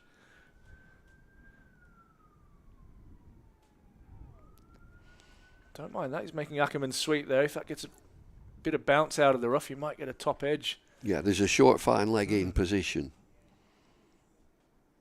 Michael Goff. What's happening here? He's been hit in the head. So unfortunately the physio's got to be called on. This is one of the farces in the game, but the umpire's correctly following protocol, where there'll be a concussion test for Colin Ackerman. Can you believe that? After the days that you played with no helmets, etc. That it's really hard, this concussion test. When you know what they've got to say. What's your name? What day is it? Elvis Presley. You could tell him anything, couldn't you? Yeah, I want to go off. You're retired, not out. Yeah, to keep the red ink. If I had this with Jeff Thompson, let me tell you, a concussion test with Jeff Thompson. What's your name? It's coming to me now. Just hang on. Freddie Mercury. No, you've got to go off. I don't want to go off. Yeah, you've got to go off. Oh, thanks very much. Please no. Let me stay. What day is it? It's I'll tell you, it's coming to me. Just hang on a minute. It's Pancake Tuesday.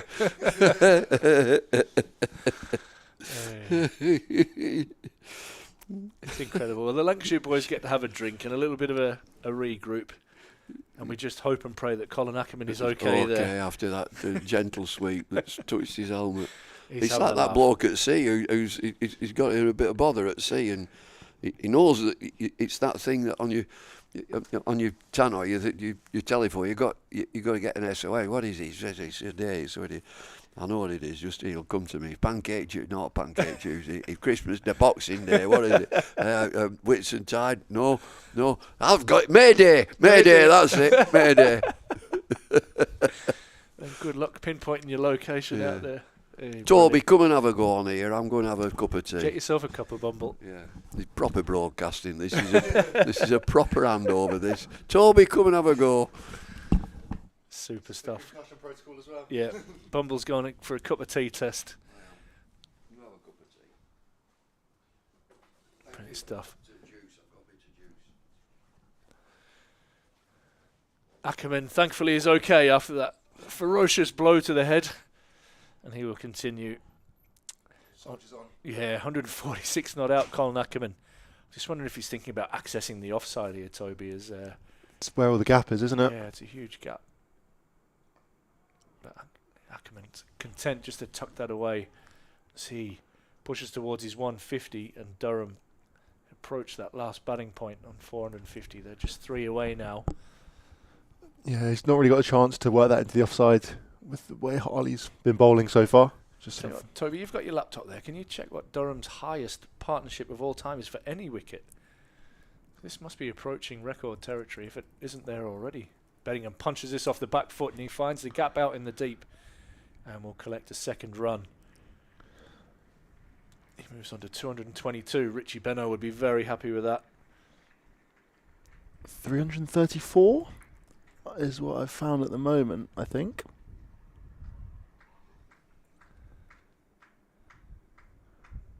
Well, they've definitely passed that. Yeah, 334. There you go. It is a record partnership for Durham between these two. And that brings up the 450 for Durham. Gets a lovely round of applause as Durham get maximum bonus points from this game. And Lancashire really struggling. Just one in the pocket that they'll get to take away out of this game, as the best that they can hope for now is to try and salvage a draw out of what is becoming a pretty hopeless situation for them at the moment. Yeah, lead of 222 right now. Durham have been going well since these two came in just before lunch, I think it was yesterday. Yeah, 99 for 4. Lancashire were, you felt, 1 or 2 wickets away from causing Durham real issues and potentially taking a lead into the third innings of the game, and now they are looking right down the barrel. 450 for 4, these two. Go from strength to strength. Partnership with 349. Absolutely outstanding. Yeah, chanceless as well. Pretty much, yeah. I think the odd, not even a half a chance. No. I don't think there's.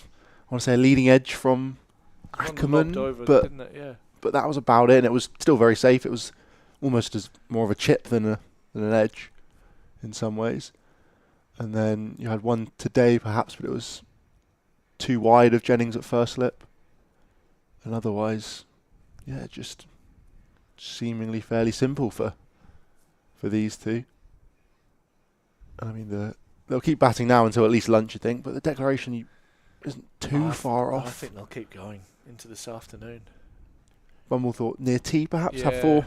Get a double go with the new ball before and after tea is probably a good shout. Give you 4 and a bit sessions to try and bowl Lancashire out. And not to have to worry about runs. And potentially having to bat again. Lovely strike there as umpire Goff runs across the other side of the pitch.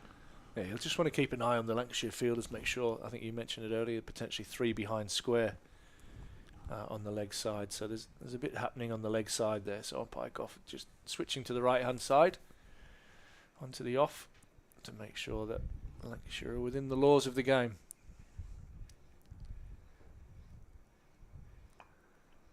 Pulled nicely into the leg side, but just going to get the one for it. Yeah. They have definitely slowed the rate down, but they're still allowing fairly easy singles here, Lancashire. I think the biggest success, I guess you say, of Durham's innings is they were so miserly with the runs. They allowed Lancashire basically nothing for large periods of time. Yeah. There was the odds boundary, and then Matt Hurst hit a couple 4s in a row through the covers. Some gorgeous shots there, but they then just dropped a man out and allowed him a single every so often, and still bowled 25 maidens in that first innings. I'm not even sure if Lancashire have managed that yet. I mean, Tom Hartley maidenless, I think. Your eyes work better than mine. Can you see what the if there's any issues with the over rate there on the scoreboard under the time? Oh, it's definitely in a plus. Yeah, so they're okay. So they're just slowing the game down here a little bit, Lancashire. Bit of game management.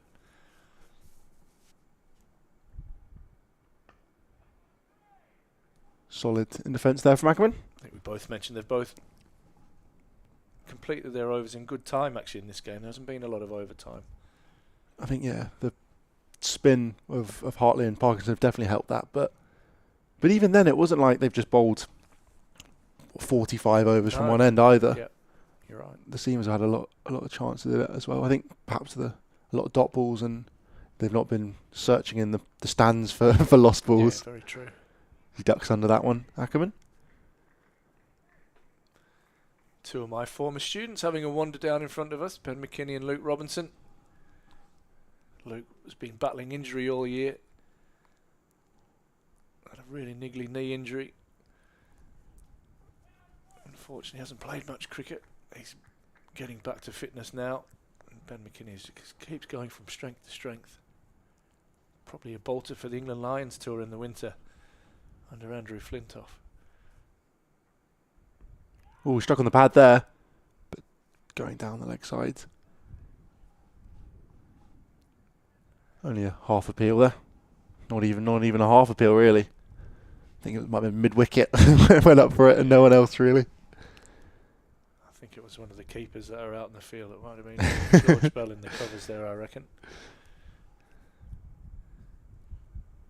It's interesting that Lancashire physio just coming around with it looks like an ice bag, potentially for Tom Hartley.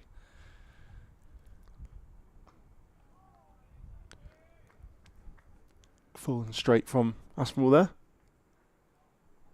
As Hartley legs it away from from the physio. Perhaps for the overseas pro. Yeah, it might be for Philip. I'm sure he'd be wanting hot water, not ice. The young man from Trinidad. Definitely not the conditions that he's used to on a really fresh day here in Chesley Street. It's at unique Riverside. Lots of blue sky. But that wind is very, very chilly. I reckon it could be a hot water bottle. It might be hot water.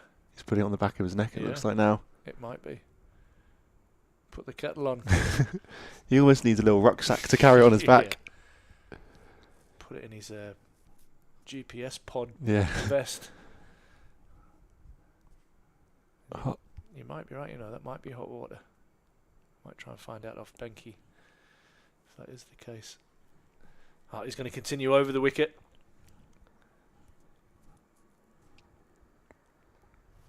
Just defended away out into the leg side by Ackerman. Where are we at? Must be going for those footholes outside. Absolutely. The leg stump here. Last over of any potential bonus points as Keaton Jennings is starting to warm up. And I don't mean that in the heat sense. I mean as he's about to come on to bowl by the look of it. Lots of stretching. And waving his arms around.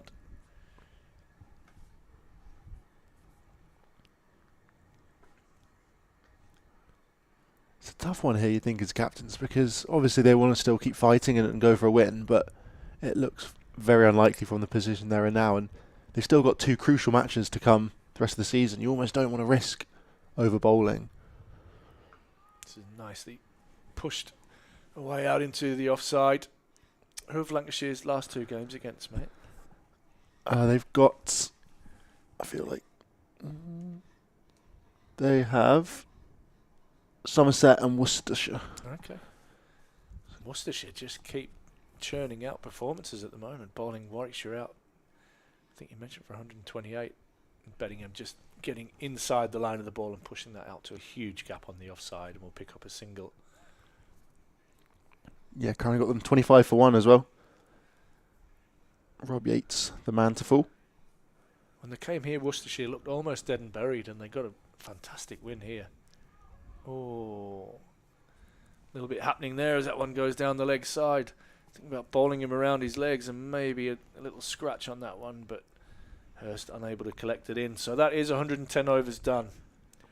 Bonus points can be scored no more for either side, although Durham do have maximum points in the bank, and Lancashire will finish this round with just 1 bonus point. That's going to be a knock in the teeth, you think, for Lancashire. They could feasibly come away from this game with just 1 point, with Nottinghamshire doing all right against Essex at the moment, although they're starting to collapse as well. They're 86 for 2 right now. I think they would have got a fair few bowling points. Lyndon James and Liam Patterson-White at the crease. What's the score there? 82 for 6? 82 for 6, wow. Yeah. After Essex piled on 457. Oh, Bedingham just slaps that one through the covers. And Philip gets around and does the fielding. So how many did they get? Any bonus points in the first innings? They might have got 1 or 2. They were bowled out on 118 overs. They collapsed a little bit as well. 6 wickets. They got 2 bowling points. Okay. So it might be for the same for them. They might just have the 1 more point out this game than Lancashire, which will keep them in touch with Notts. Yeah, they're unlikely to get any batting points out of it.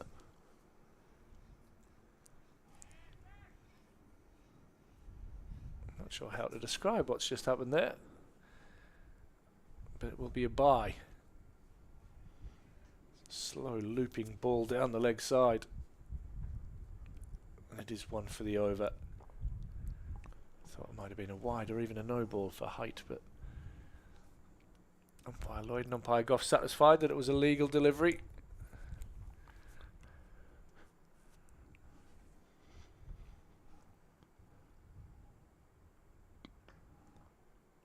They just keep picking up these 1s and 2s and keep that churning.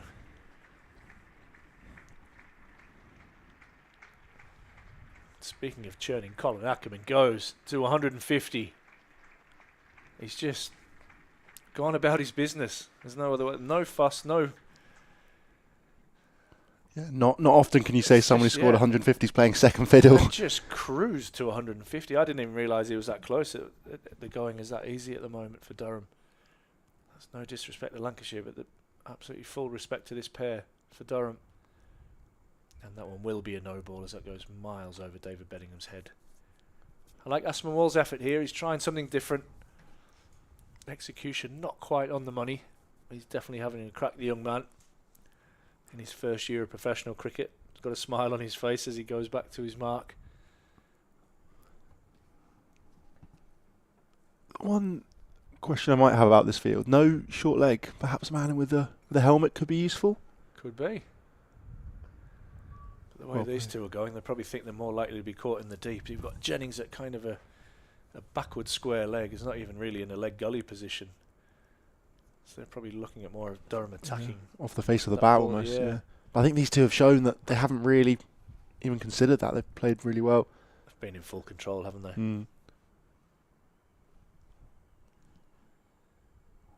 They do have the 2 men out on the offside as well.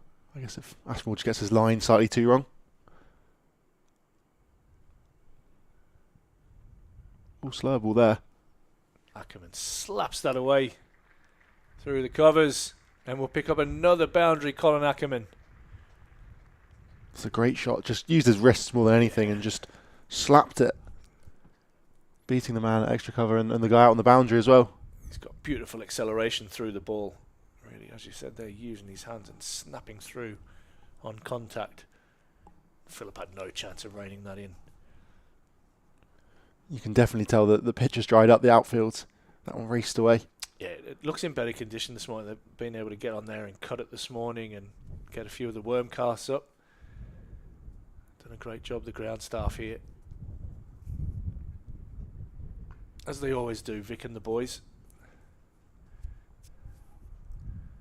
We've missed Vic on the commentary, haven't we? We'll try and get him maybe back up tomorrow.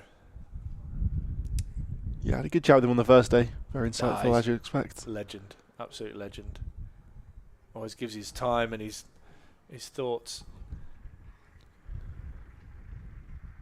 And his honesty. That's what I like about him the most. He's just so honest around, you know, if he feels like he's produced a good picture, he's actually not sure about it, or he'll be the first one to hold his hands up. But I tell you what, he's produced an absolute belter out here. Yeah, I think it shows that when the new ball's around, the bowlers have some opportunity. Both teams fall down fairly cheaply. But then the batters can cash in if they make it through that tough period early on, as these two have done, as Matt Hurst did on the first day. Yeah. Yeah, you're right. And what he'll now probably look for is hoping this pitch will start to turn late on day 3 and into day 4. And then he could probably wrap that up and say, yeah, that is the perfect pitch. We did say earlier that was one of his favourite wickets.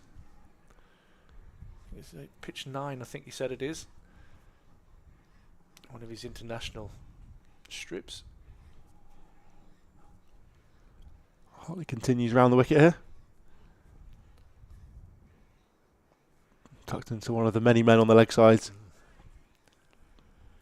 6-3 field at the moment. Man in a slip. Regulation. Maybe a fraction deep. Mid off. Yeah. Man out sweeping on the cover boundary. That one's tucked yet again to the same place in the leg side. That man at forward square leg. Also have a leg gully. Or a short fine leg perhaps more so. For a top edge sweep perhaps. And then 2 men out sweeping on the boundary as well. There's a sweep. And he does find the man at backward square leg.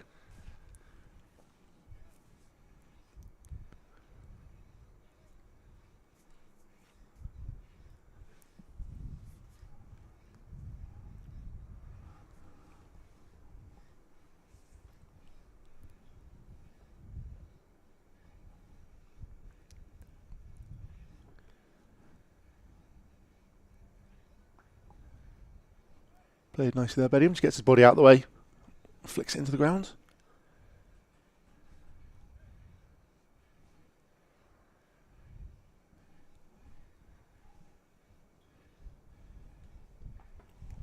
The back foot there for quite a full one from Hartley.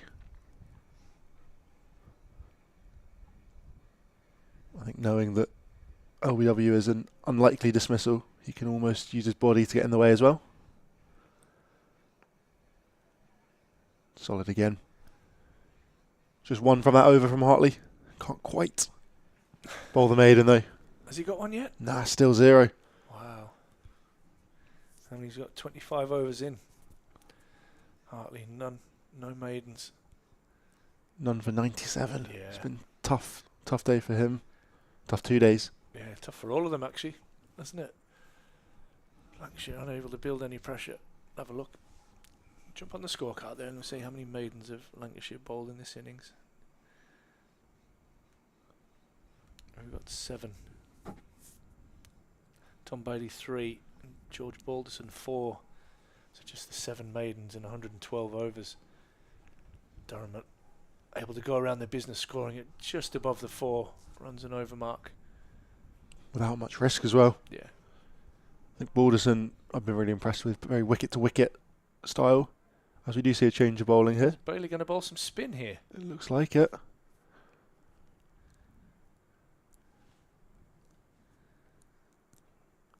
Tall off spin it looks like it will be. Pushed into the offside for one. I think he's going to fizz it in fairly fast, fairly flat. Some arrows. All some darts. I think just the change of angle, change of spin. Probably just hoping more than anything else that maybe a lapse of concentration. A bit short there from Bailey.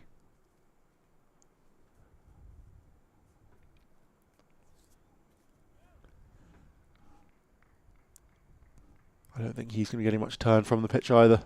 Not at that pace.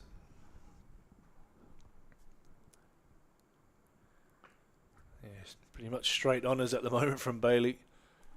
These two will be quite happy just to keep cashing in and just knocking it around without any issues. We might see probably some more acceleration after lunch, but Durham will look to go into lunch. These two still at the crease. Luke Wells just doing some stretching as well at slip. Now hands firmly in pocket. So might see a bit of leg spin from the big man.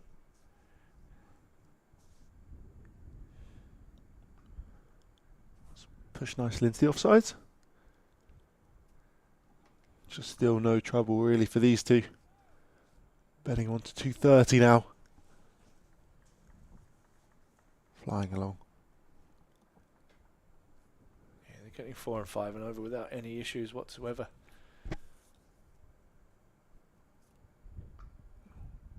Timed that one nicely, but going to find Anderson Phillip on the boundary. Yeah, there's 5 off that over without any issues whatsoever for the 2 Durham batsmen. Cruising on. Bedingham 230 not out. Colin Ackerman 159 not out. This partnership continues to grow. And Lancashire continue to slog it out in the dirt. Just the 1 bonus point for the Red Rose in a match that they really needed to pick up some points. They'll be now hell-bent on getting a draw out of this game to secure a few bonus points. Be keeping an eye closely on that Nottinghamshire game. Yeah, I think that's going to be pretty crucial. Not to have, I haven't got the hardest run. They've got Kent and Worcester, or Warwickshire, sorry, for their remaining 2 games, which I'm sure not so we're hoping to get at least 1 win out of that. Yeah. Maybe 2, particularly if Worcester are safe and Kent have been relegated, which looks almost certain, like a certainty right now. Durham have Surrey to play away. It's going to be a tough game, that. Which will be tough, but a good challenge on a good surface. You would expect at the Oval, and then we host Kent in our last game in the Deep Darp ends of September. Bedingham finds the gap. Sorry, Ackerman finds the gap. This time on the leg side. He'll pick up a single. Speaking of, sorry, they had a mini collapse, it looks like. 271 for 8, having been just 3 down overnight and looking like they were going pretty well. They're 46 runs behind Somerset at the moment. Set up a good game. It'll be tough to bat 4th there. Yeah, I think not really what Surrey want. Well, big sweep there. Swept away fine. There'll be at least 2 as Bedingham turns around and comes back comfortably for an easy 2. Reflective, really, of his whole innings. It's looked. It obviously hasn't been as easy as it makes it look, but he has got so much time and so much class and poise at the crease.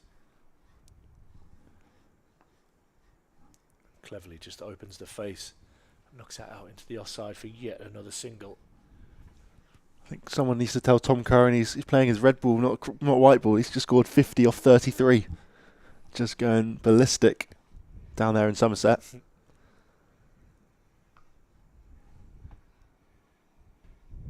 Yeah, they collapsed from 196 for 3. So for about 80 runs, they've lost 5 wickets. So over comes to a close. Another one from Hartley. Yeah, another one that's gone for 5 without any effort whatsoever. Helmet being run onto the field now. Are we going to see Wells? It looks like it. His cap is off. Keaton Jennings jumping under the helmet. He's going to do that in position of slip, but he's going to stand very, very close at slip. Just over the right shoulder of Matthew Hurst. The man with the gloves.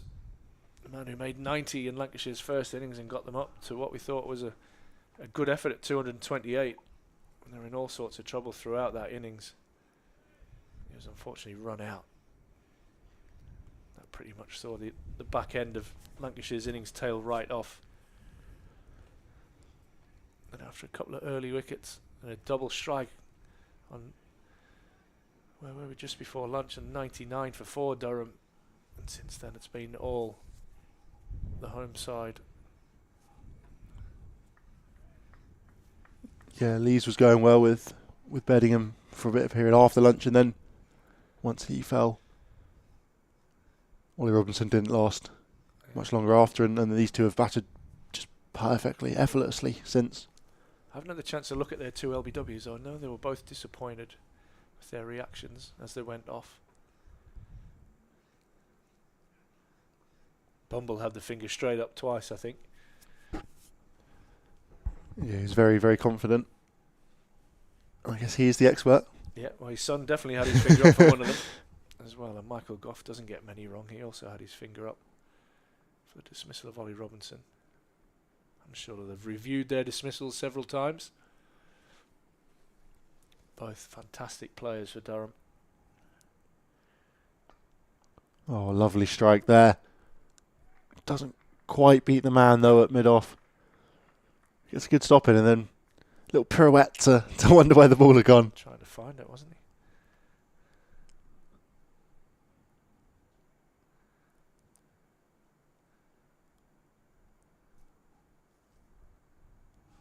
That's weird. Jennings doesn't look like he's that much closer, I guess, than Fulham. Full toss there and dispatched by Bedingham. Brilliant strike there. Just makes no mistake and punishes that loosener. The loose ball there from Luke Wells. Yeah, he's not going to miss out on that, David Bedingham. Not at this stage of his innings. All class, the South African. It's a loopy full toss and slaps it away through the covers for 4.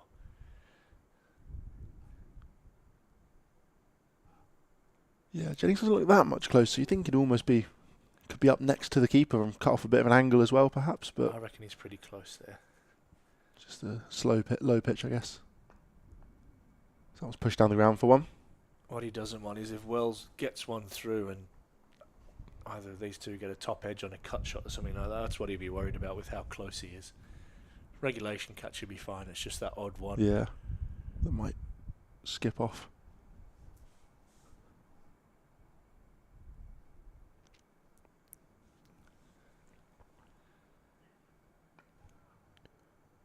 Same result as last ball, just nudged down the ground for a single. 4-8-6 for 4. Durham finish the 115th over. It's 9 off that over.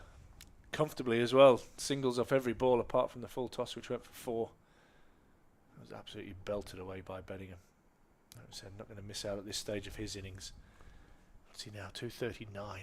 Ackerman 164. Durham 486. Sorry, 480. Yeah, 486 for 4. Hartley's going to continue over the wicket from the Finkel end. Just trying to make a bit of magic happen out of the rough. Just something different. Slip still in place. Can they force an error out of these two? Ackerman sweeps away and will pick up another single in this record partnership for Durham. He swept nicely so far, Ackerman. He's rolled his wrist really well and kept the ball down, as shown in that last one there. 386 the partnership currently stands at.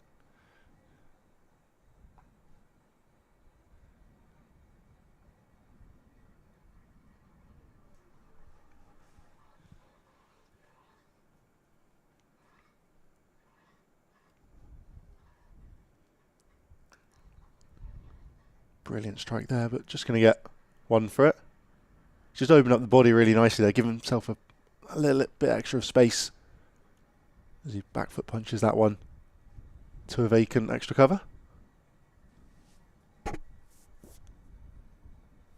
Bannon, the man doing the fielding there. Bit of a tumble yesterday. Oosh. Brilliant shot there from Ackerman. Just spots it early, drops back and pulls that one through mid-wicket for 4. Anderson on the boundary. Anderson Phillip, that is. Gets nowhere near that one. Closing in on 500 now, Durham.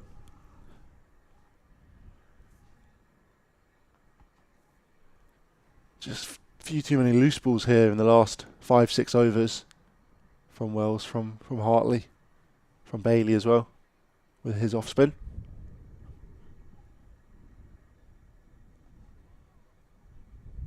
Turned into fine leg for a single. Another over there. 7 from that one. And yet again, simple. Very low risk, isn't it? Very low risk cricket. As soon as they get a loose ball. And you would expect them, at both at this stage, Beddingham 240, Ackerman on 170. If they get anything loose, then you would expect them to be absolutely all over it. And they have been. Just been a big difference. Durham, very tight when they were bowling. Callum Parkinson, really impressed with him to bowl. 17 overs right at the back end of day one. Completely in the road. Had a slight change of ends for a final couple overs, but just nothing loose. Huge number of maidens. 5 from his 18 overs he bowled in a row. 265 now the lead for Durham. And now you would think it's just a matter of when will Durham declare? How many overs do they feel that they need to take the next 10 wickets? Ryan Campbell's mantra is always, how do we take 20 wickets? So Durham will need to give themselves plenty of time. On this very, very good surface here at the Seat Unique Riverside. Well, it's maybe a bit of a wrong in there as that one gets a bit of bounce. Keaton Jennings has thought that slip isn't really required here and has jumped out into the covers. See the helmet there now behind Matthew Hurst, the wicketkeeper.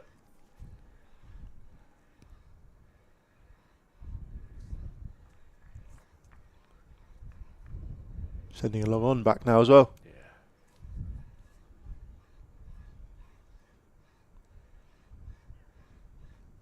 That was short and slow out of the pitch, and Wells is probably happy that hasn't been belted, to be honest, and Beddingham just tucks that around the corner and picks up an easy single.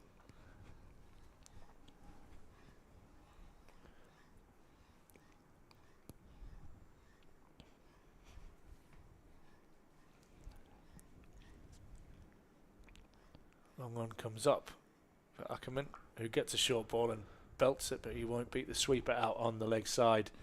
And he'll just pick up another single. And that's a single off each ball of this over so far from Wells.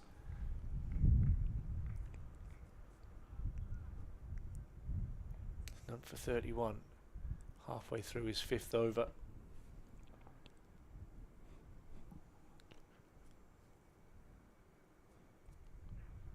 Again short. And this one's cut away and beats Hartley. And will run away for 4. So again, jumping on the loose ball, picking the gap beautifully. And brings up another boundary. And brings up Durham's 500 in over 117.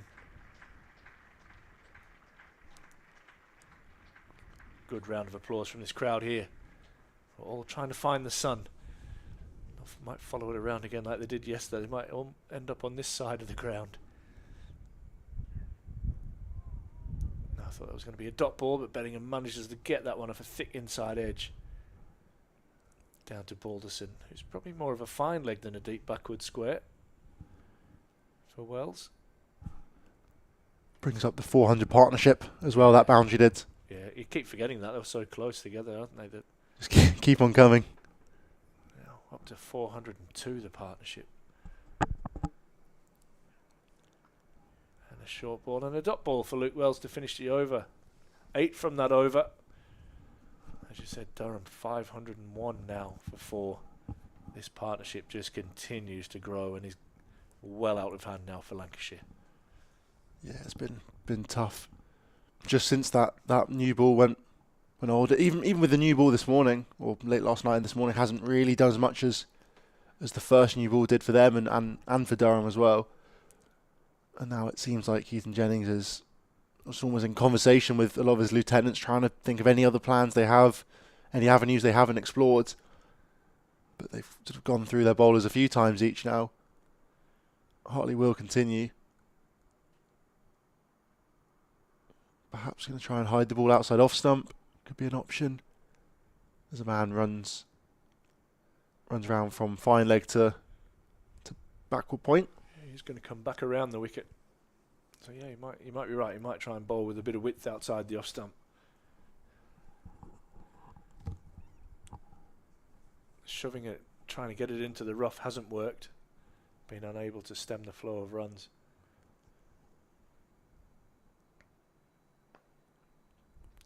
Down the ground for a single there. Just fraction straight, really.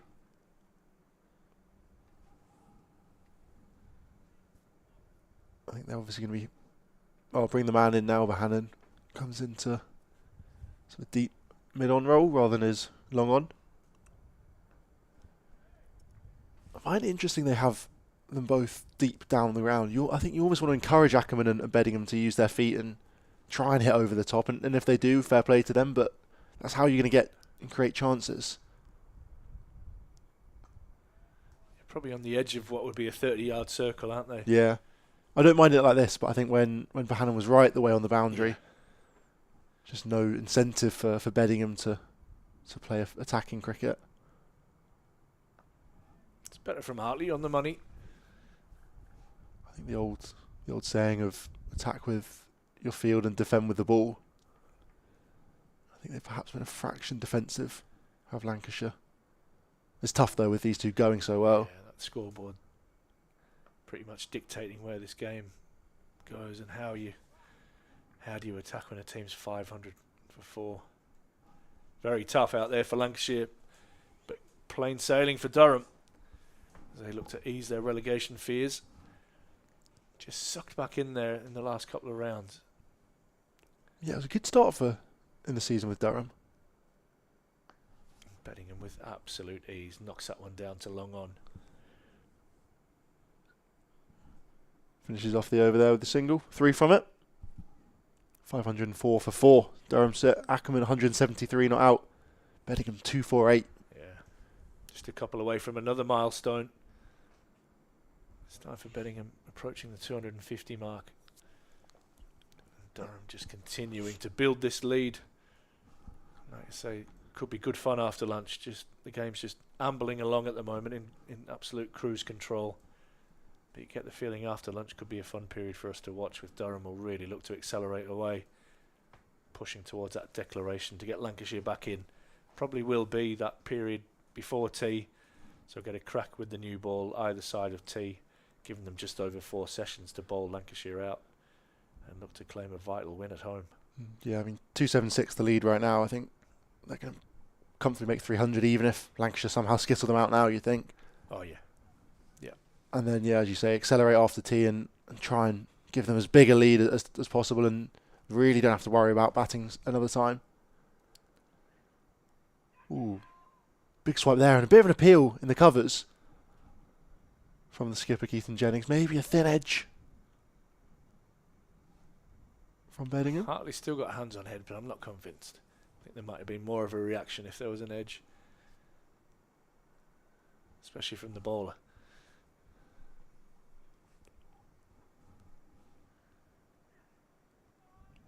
He cuts that one back with a point.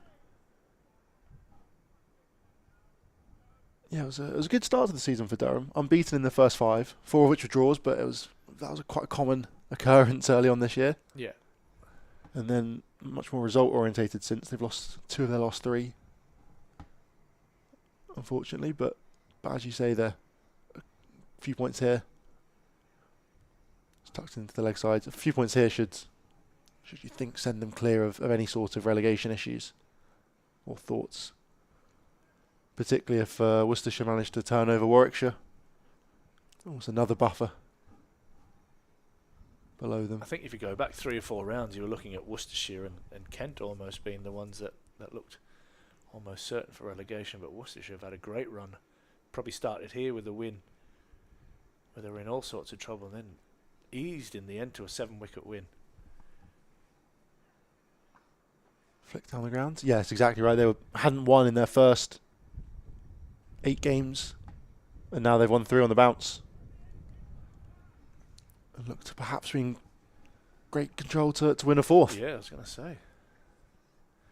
In a brilliant position there, enforcing the follow-on against Warwickshire.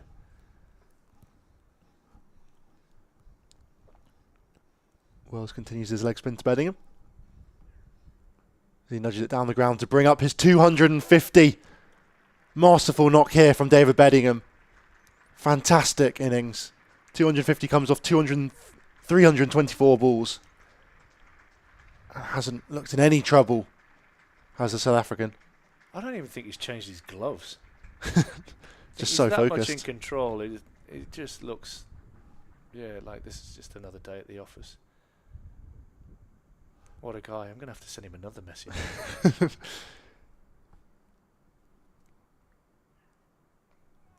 Cut away by Ackerman.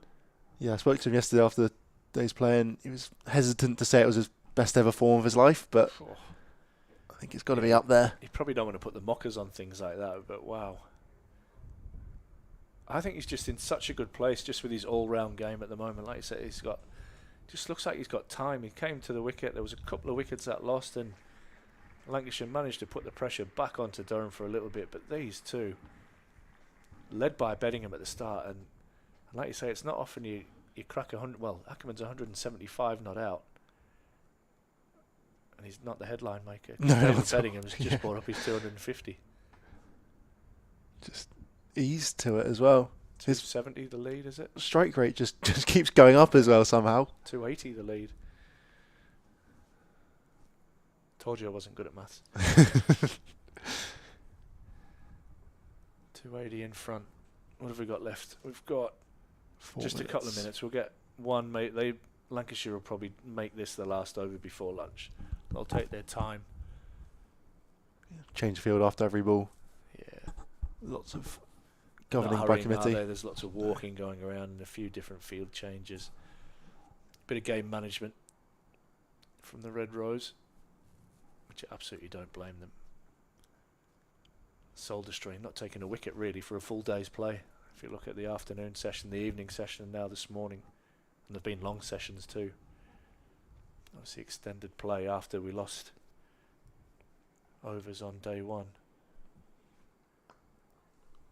Ackerman times that beautifully, and Phillip will not stop that. No chance of stopping that. Gorgeous timing from Ackerman.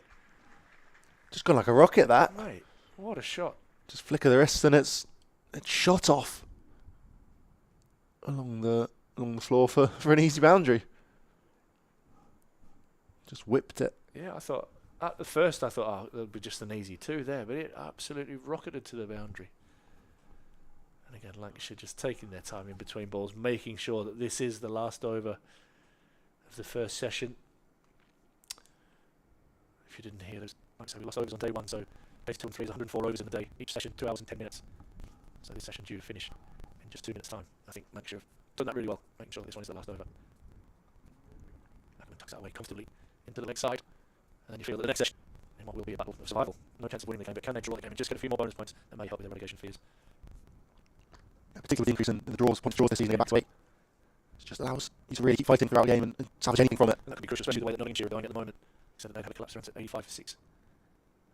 And if Nottinghamshire lose, and Lancashire can pick up a few bonus points, and that will put Nottinghamshire in real trouble also. Yeah. To spin themselves a victory, but one of the better attacks in county cricket. Yeah. Cook and Porter, and Having taken 4 in the first innings, he's now opening bowling for Essex. I'm not surprised. Also, the pick of the bowlers, 5:35. There's a mix up here. Don't get run out for lunch, Guy Ackerman. Do not get run out for lunch. The last thing you want to do is actually run yourself out when you're 180 not out. Cricket is often a game of failures. And when they go on score, you don't want to mess that up with a run out. Happened to Hurst yesterday. Run out for 90. Change the game, perhaps. It just, yeah. They end the session at 514 for 4. Absolutely cruising along. David Bellingham, 251 not out. Colin Ackerman, 180 not out. And this partnership is 413. Record books. Every run is a record now for this pair. And Lancashire, you've got to feel for them in a bit of trouble. They'll be hurting. Bodies will be hurting. Minds will be hurting. They've got a lot of work to do to salvage anything out of this game. Yeah, it's been a tough day and a half for them in the field. As they all leave the field, you can see these two still going strong. Bellingham 251, Northampton 325, Ackerman the other 180. Playing second field, and as we keep saying, there's not often you'd say someone's 180. Straight for 60 to play second field. Incredible. So Durham going to lunch with a lead of 286. Play is due to resume at 1:20, and we'll be back in around half an hour to bring you all the action from the City Neighbourhood side.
Milestones.